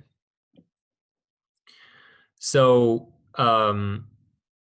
these are some metrics. Once you kind of get the article out there, these are some metrics that you could use to determine whether or not you have the right content in the right audience. And this is where you might want to do some, okay, so these are some metrics. There's an additional method here. And this is a little bit hard to do. I'm getting a little bit further away for your specific case, Hannah, where this can be helpful with the strategic editorials. One one approach that you can do is to kind of these are kind of confounding, the right content, right audience are kind of confounding parameters. So if it's not successful, or if it could be more successful, getting at whether or not it's the right content or the right audience can be a little bit tricky. One tool that you could use, and you have to think about how you actually implement this, one way to deconflict these is using A/B testing. Yeah, that's not how I wanted to do that. You know what? I'm just going to move this.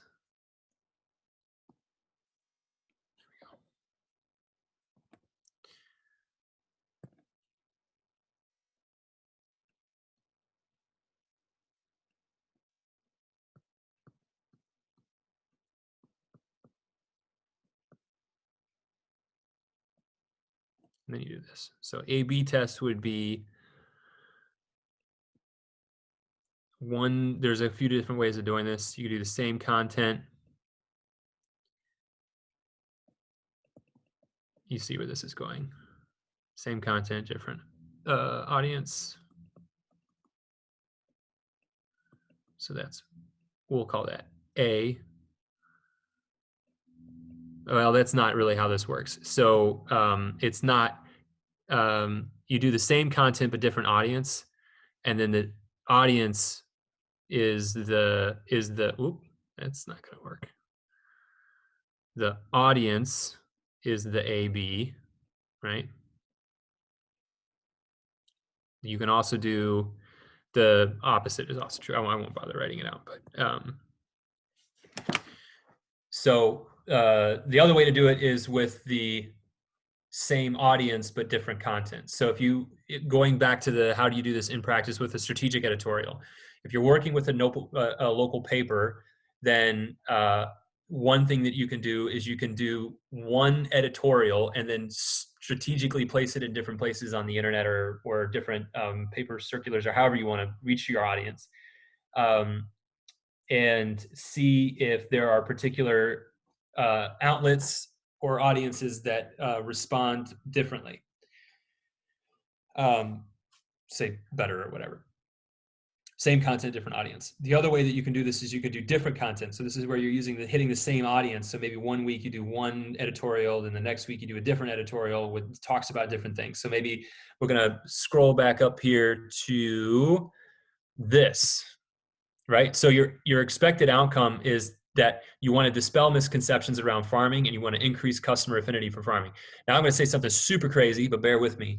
If you were sitting outside of the grocery store and you said, our farmers use unicorns, and the person coming out of the grocery store is, wow, that completely changes how I feel about farmers, you've accomplished your goal. The reason why I use that is you don't want to lie to people. Farmers obviously don't really use unicorns.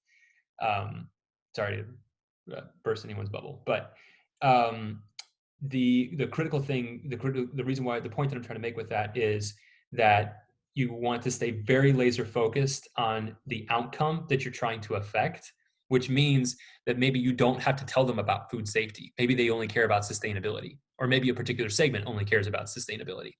So, or maybe they only care about farmer practices. So what that means is you want to, for each segment, each audience, you want to make sure that you're talking about the things that are relevant to them. And so that's where you may do an editorial on food safety, you may do an editorial on farmer practices, and you may find doing multiple editorials over a particular period of time,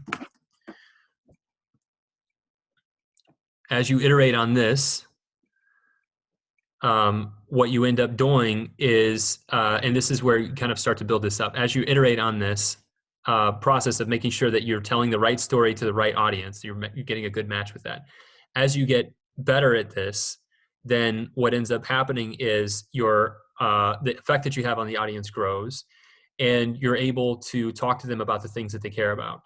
As you talk to them about the things that they care about, and you are, changing potentially the way that they feel about that, you come back 6 months, you do this 3 or 4 times over the course of a few months, and you're measuring all of this, right? Every time you put an article out there, you're able to measure these metrics in a matter of days, right? The first few days that an article is out there, that's where you're going to get the most meaningful data, right?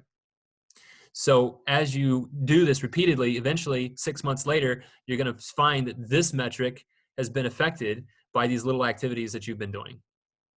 Make sense? And you can do the same. You can do the same exercise for. You'd have to think about this, but you do a similar exercise for billboards. Billboards, offline stuff like billboards, newspaper articles, flyers, etc. That's really hard, but it's not useless. It's also not impossible. You just really want to think about how do you test the activity that you're doing, especially if you intuitively know billboards are still effective. There's still a lot of billboards out there. Email is still incredibly effective. Everybody likes to talk about digital ads, but email is actually more effective. Direct email is more effective and cheaper than digital ads. So it's still a best practice. So you could also do this with like social media influencers. You know, maybe you want to attract additional, you know, maybe is that a hypothesis? Is it a test or is it a metric, right? Because you could sort of say your hypothesis is that social media influencers are an important advocate for this. So you would test that by trying to see if you could get a social media, you know, personality to speak on your behalf, right? To repost maybe a strategic editorial. Now you're tying one campaign to another and one activity to the other, get all kinds of data on that and whether or not they work in harmony together. And the audience of that social media personality. You're also testing, there's also maybe upstream of that, you need to connect with a social media personality. So now you've got another hypothesis that you'd have to form around that with a test, with the metric being the number of social media personalities that you've onboarded, right? So once you kind of start getting going with this, you'll be able to build up a lot of momentum. And I strongly encourage you to do this in a room full of, not a room full of people, but with 2 or 3 or 4 of the people. You don't want the group to be too big. A good rule of thumb that Amazon uses for their engineering and product teams is you want a team no bigger than you can feed with 2 large pizzas. Which is actually not a big group for me because I could eat a large pizza by myself, but you get the idea, right? 2 slices a piece. Most large pizzas have 8 slices. So like 4 people. So 4 to 6 maybe. Anyway, you get the idea. You want a group that you can sort of get into a rhythm with and synergize, really thinking about these things and make sure that you're getting to this actionable thing where it's like, this is a good idea. Here's how we're going to test it. And maybe your first activities, you use a tool like Miro, or if you can do it in person, you do a whiteboard with some sticky notes or whatever. And you sort of throw a whole bunch of ideas on there for activities. So you do a brainstorm activity, you do a brainstorm. Yeah, this is going to go okay. You do a brainstorm around the activities. Then you do a brainstorm around your hypotheses. Then you do a brainstorm around the test and the metrics. Do you want to do these at the same time? Obviously, you can't really not do them at the same time. Then, so we'll say this is step 1, 2, 3. Then you brainstorm on content and audience. You may have to kind of like iterate between 3 and 4. But the reason why you don't want to start with this is because this is an assumption. This is like your underlying assumption. This is an underlying assumption that you really don't want to put too much attention on, because the more time and attention you give your assumptions, the more they become ingrained, the less likely you are to test them. So don't start with that. Start with these things, and then this becomes the lever that you pull, and then you measure the outcome from that lever. Great question, great scenario, Hannah. Definitely a bit of a challenge. But I think that hopefully this was really helpful. Anybody else want to throw an activity on? We've got a little bit more time. I think we have, Jeff, do we have until noon? So we have until 1, but you know. I'm sorry. Well, noon your time. Yeah, never mind. I forgot we're in different time zones. But yes, we have until noon your time, 1 our time, for sure. So we don't have to, I feel no obligation to use all of the next 60 minutes, but for those of you that would really like some help with a specific example or whatever, more than happy to discuss that. Totally agree. David, I see you have your hand up. Go for it. Yeah, I do. I have a question for you. I really am intrigued by the storytelling component and the scenario that you talked about at the beginning. And my concern is that we have multiple distribution channels to different types of customer bases. We sell to other beekeepers for beekeeping supplies. We sell honey and skincare products directly to customers. We sell it wholesale to stores that resell it for us. And we offer a beekeeping service where we actually come to people's homes and keep bees in their yard for them for a monthly fee, kind of like a fish tank cleaning service would be from a pet store. So I'm a little bit concerned about how we go about approaching marketing to all those different segments, or is there a way that you can see that it's not different segments, but it's actually kind of the same story that we tell? Yes. Okay. So I want to write down some of these. So you've got wholesale. I'm off to a rocking start. This is not a good W. Wholesale. You've got B2C. You've got Retail. Retail, right? Yep. Online and in person. And then you've got, I'll call it support for other beekeepers. Yep. Okay. So here's how I would break this down. You have, there is probably like at a high level, there's sort of okay, so let's actually, I'm going to take these three. They actually all care about the same thing. Here's why. Here's what your supply chain looks like.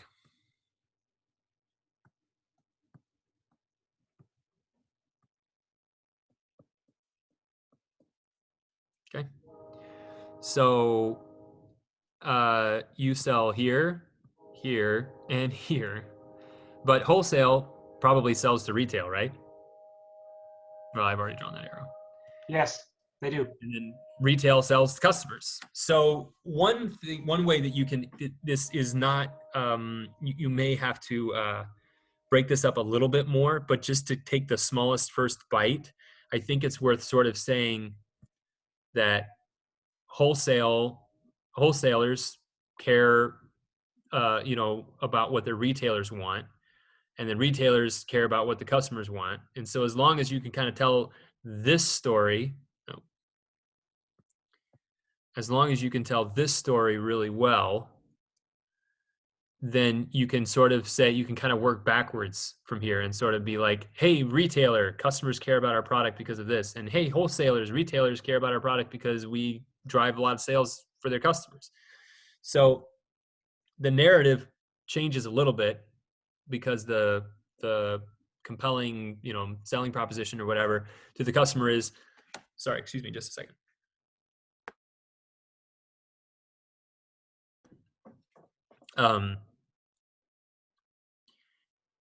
You can tell retailers want to sell to customers.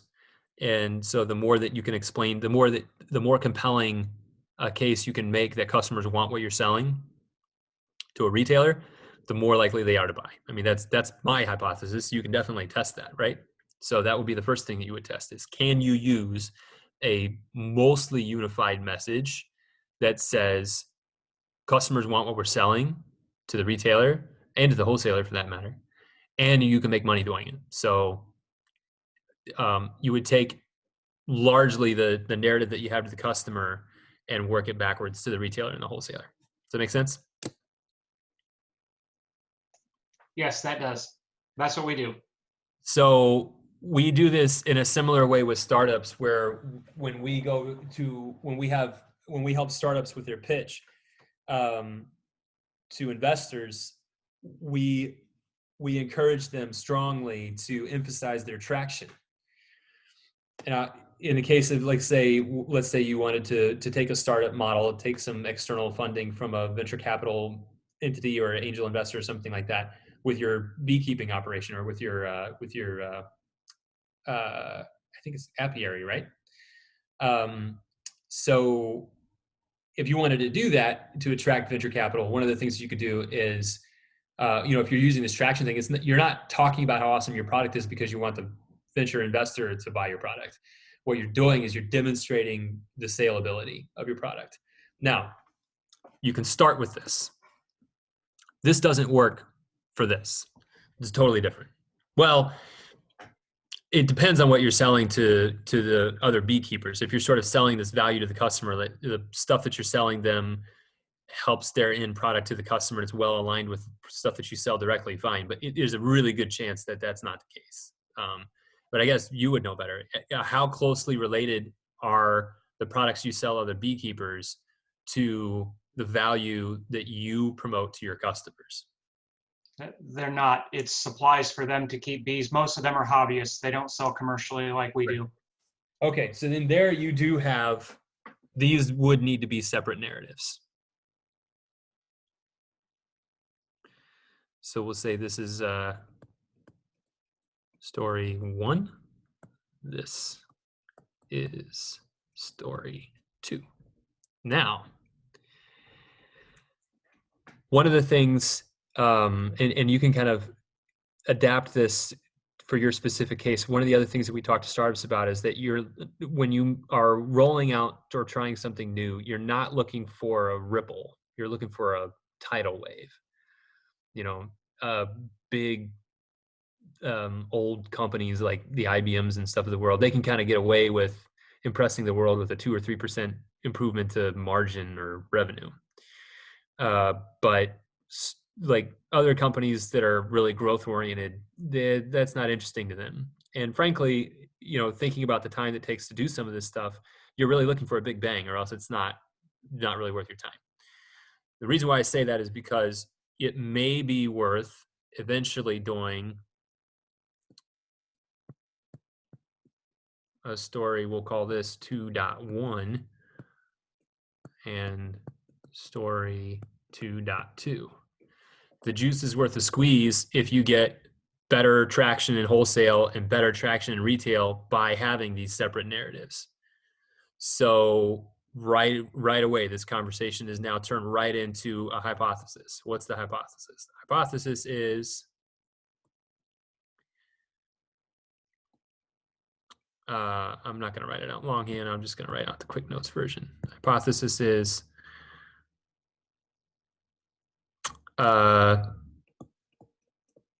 story 2.1 will increase retail sales.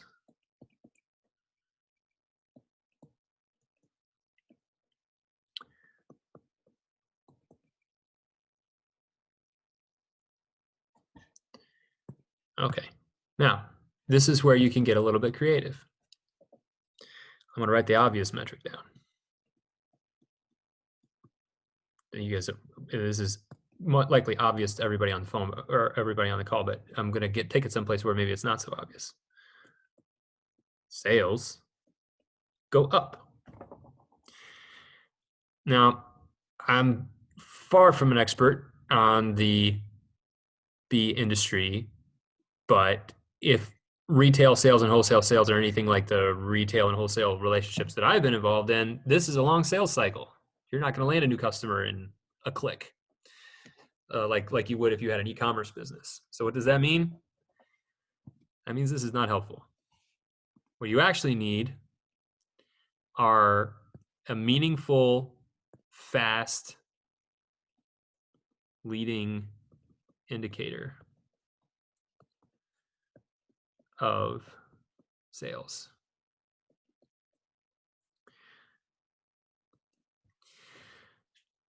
So what could that be? That could be, depending on what your sales model is, this is where you would want to make sure that you're using some sort of CRM so that you can have this data readily available if you're not using it. So CRM is a customer relationship management software, so like a HubSpot or something like that. You can use a spreadsheet if you really want to, but there are actually a lot of free solutions out there. So just Google free CRM and pick whatever one you like. Do a little bit of research, but if you're not already tracking your sales funnels in a digital platform where you can get at the data easily, you should definitely be doing that. Otherwise, tracking the data is going to become a huge headache. especially if it's effective, because you're going to grow and you'll have more people to track. Okay, what's the leading indicator of sales? Well, lots of things. I mean, I'm going to throw a few out there, David, but I'd be really curious to get your feedback based on your specific case. They return your calls. That's a good one. If it's via email, they return your emails. So we'll just go ahead and do that. Maybe they get a free sample, but maybe they only get a free samples. Maybe they only get a free sample if you're trying to sell it in bulk. So it's like retail or wholesale level. Maybe they get a free sample after the first conversation, second conversation, whatever. Free sample shipped. What are some other leading indicator? Well, I mean, I guess like at what point, as you kind of think through your process, your conversation with retailers and wholesalers, do you find that there are various points in that conversation where you become increasingly confident that they're going to buy something? Yeah, our model right now is that we provide everything turnkey. So I bring the display, I continue to own the display, I stock the product, I price it for them. So when I approach them with a phone call, if they're interested in seeing me, we've closed every single sale. We're in a half dozen stores and we're adding 3 next week. So this is just beginning for us. But we want to move into selling by the case as opposed to me coming out and restocking the display, so that we're not just doing it here locally.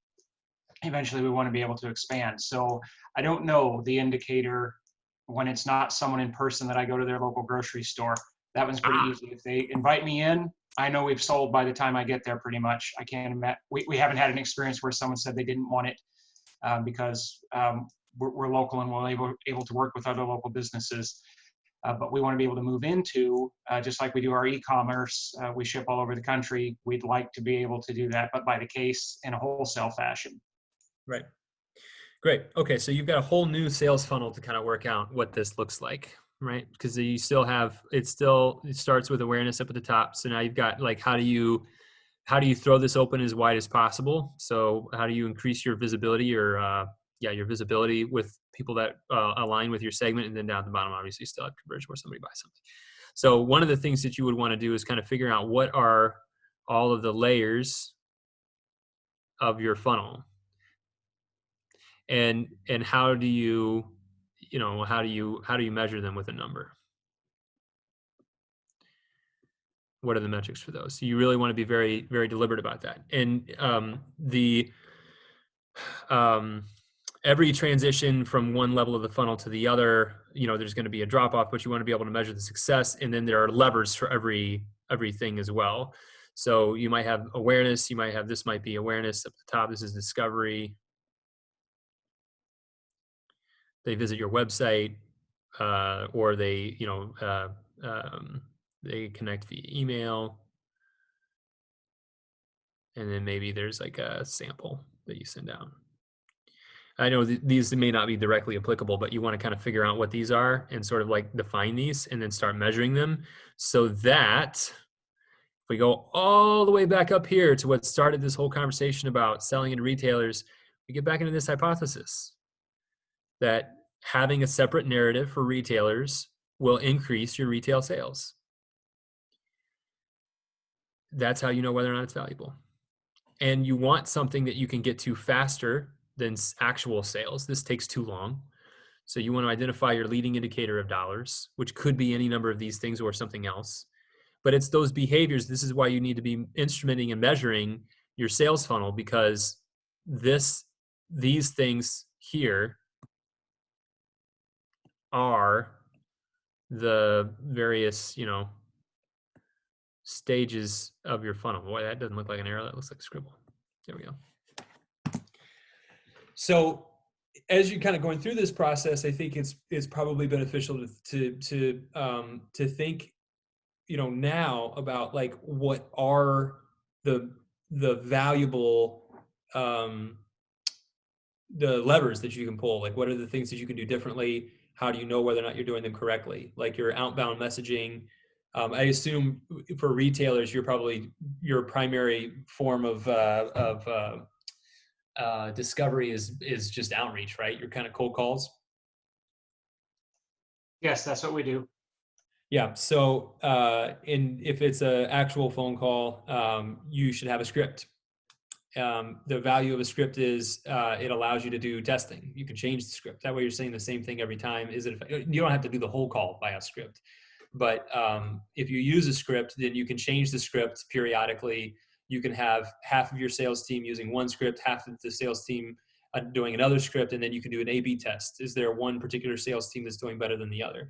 And it removes a lot of like, well, yeah, but Sandra is an all-star salesperson because she says all the right things, and Bob is a kind of dead weight. The script helps even those things out. It still plays a little bit. Personality is kind of an unavoidable, variable, but working off that script allows you to iterate on the script and scale up your a good script. So everybody's playing off the same thing. And that's if it's phone call. If it's an email, it's a little bit easier, right? Because then you actually have to type it out. And so your cold email script, you can change that out to see if there's certain ways of talking about it differently. And again, that goes back to that whole, do we even need a 2.1 story for retail and wholesale? And you would do the same process for wholesalers. If you're trying to sell into more wholesalers, do you need I think it was 2.2? Yeah. Do you need a story 2.2? Now, one of the things is if you try to do all of this at once, you will be overwhelmed by the data. So like if you were to try to do lots of experiments, the more experiments you try to run at the same time, the more the cognitive workload increases for trying to keep them all straight. And remember, how are you going to do this? What improvements can you make? What's the next test look like? So you definitely want to be careful about the workload you're taking on. The other thing that I would say between wholesale and retail, you would also, there's sort of another hypothesis that is the opportunity is bigger in wholesale than it is in retail. Or excuse me, the opportunity is bigger in retail than it is in wholesale, because the decision you're trying to inform with that hypothesis is we're going to pick story 2.1 as being the thing that we do this process with. So with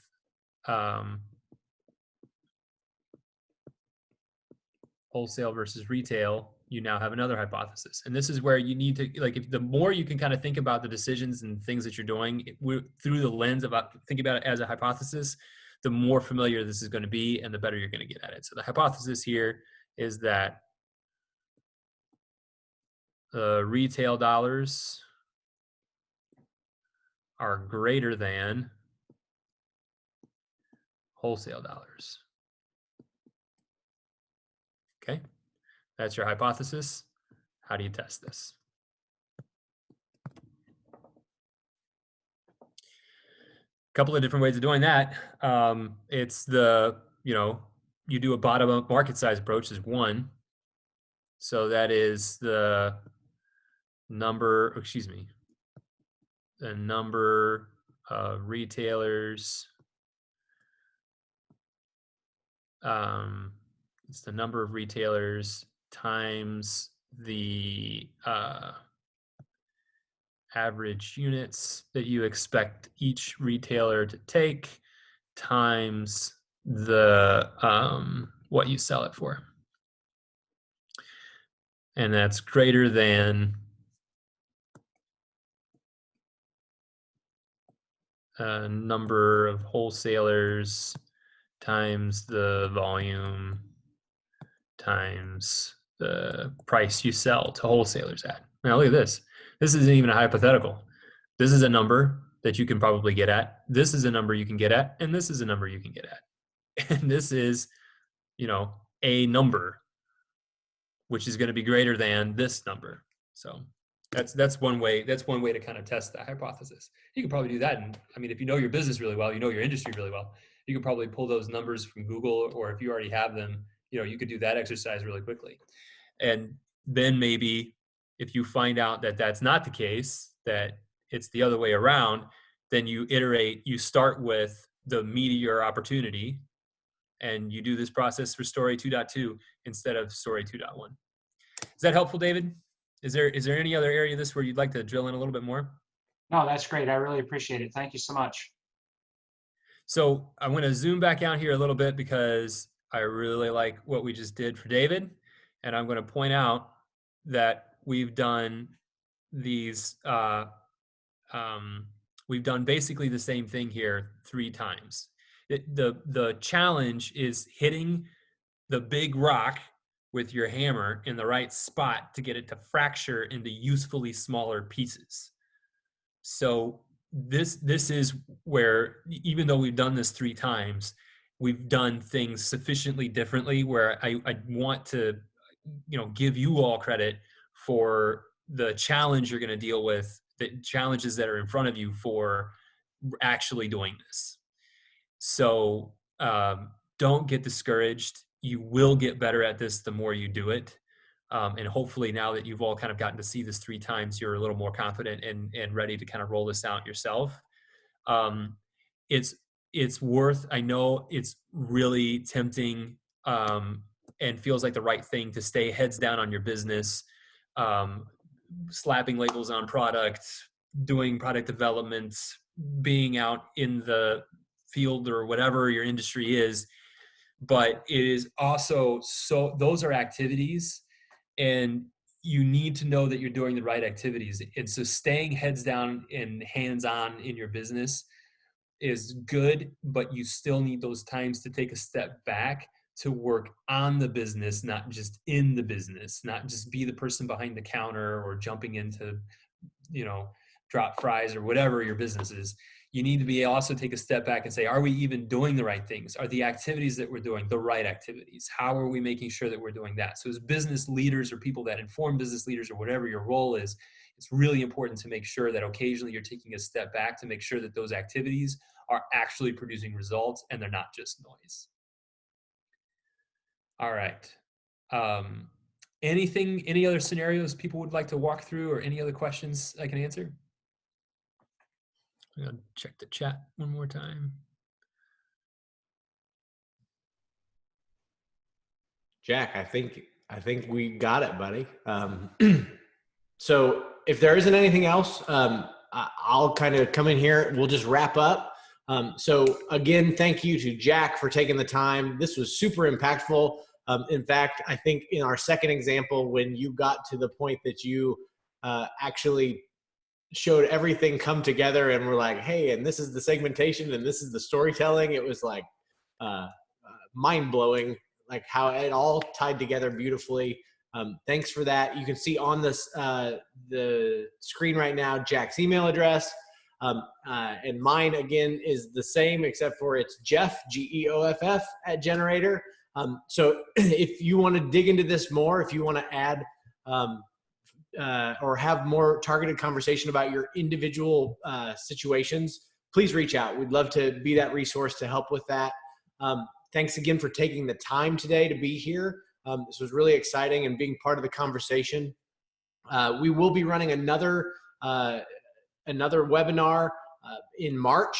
So keep your eyes peeled to the ISBDC website for that. We will announce topics soon along with speaker. And it should be, I think right now we've got it slated for March 19th, same time, 10 to 1. So all thank you very much for being here. Jack, thanks again for taking the time, and we'll see you guys next month. Thank you. Thanks. Thank you, guys. Everybody.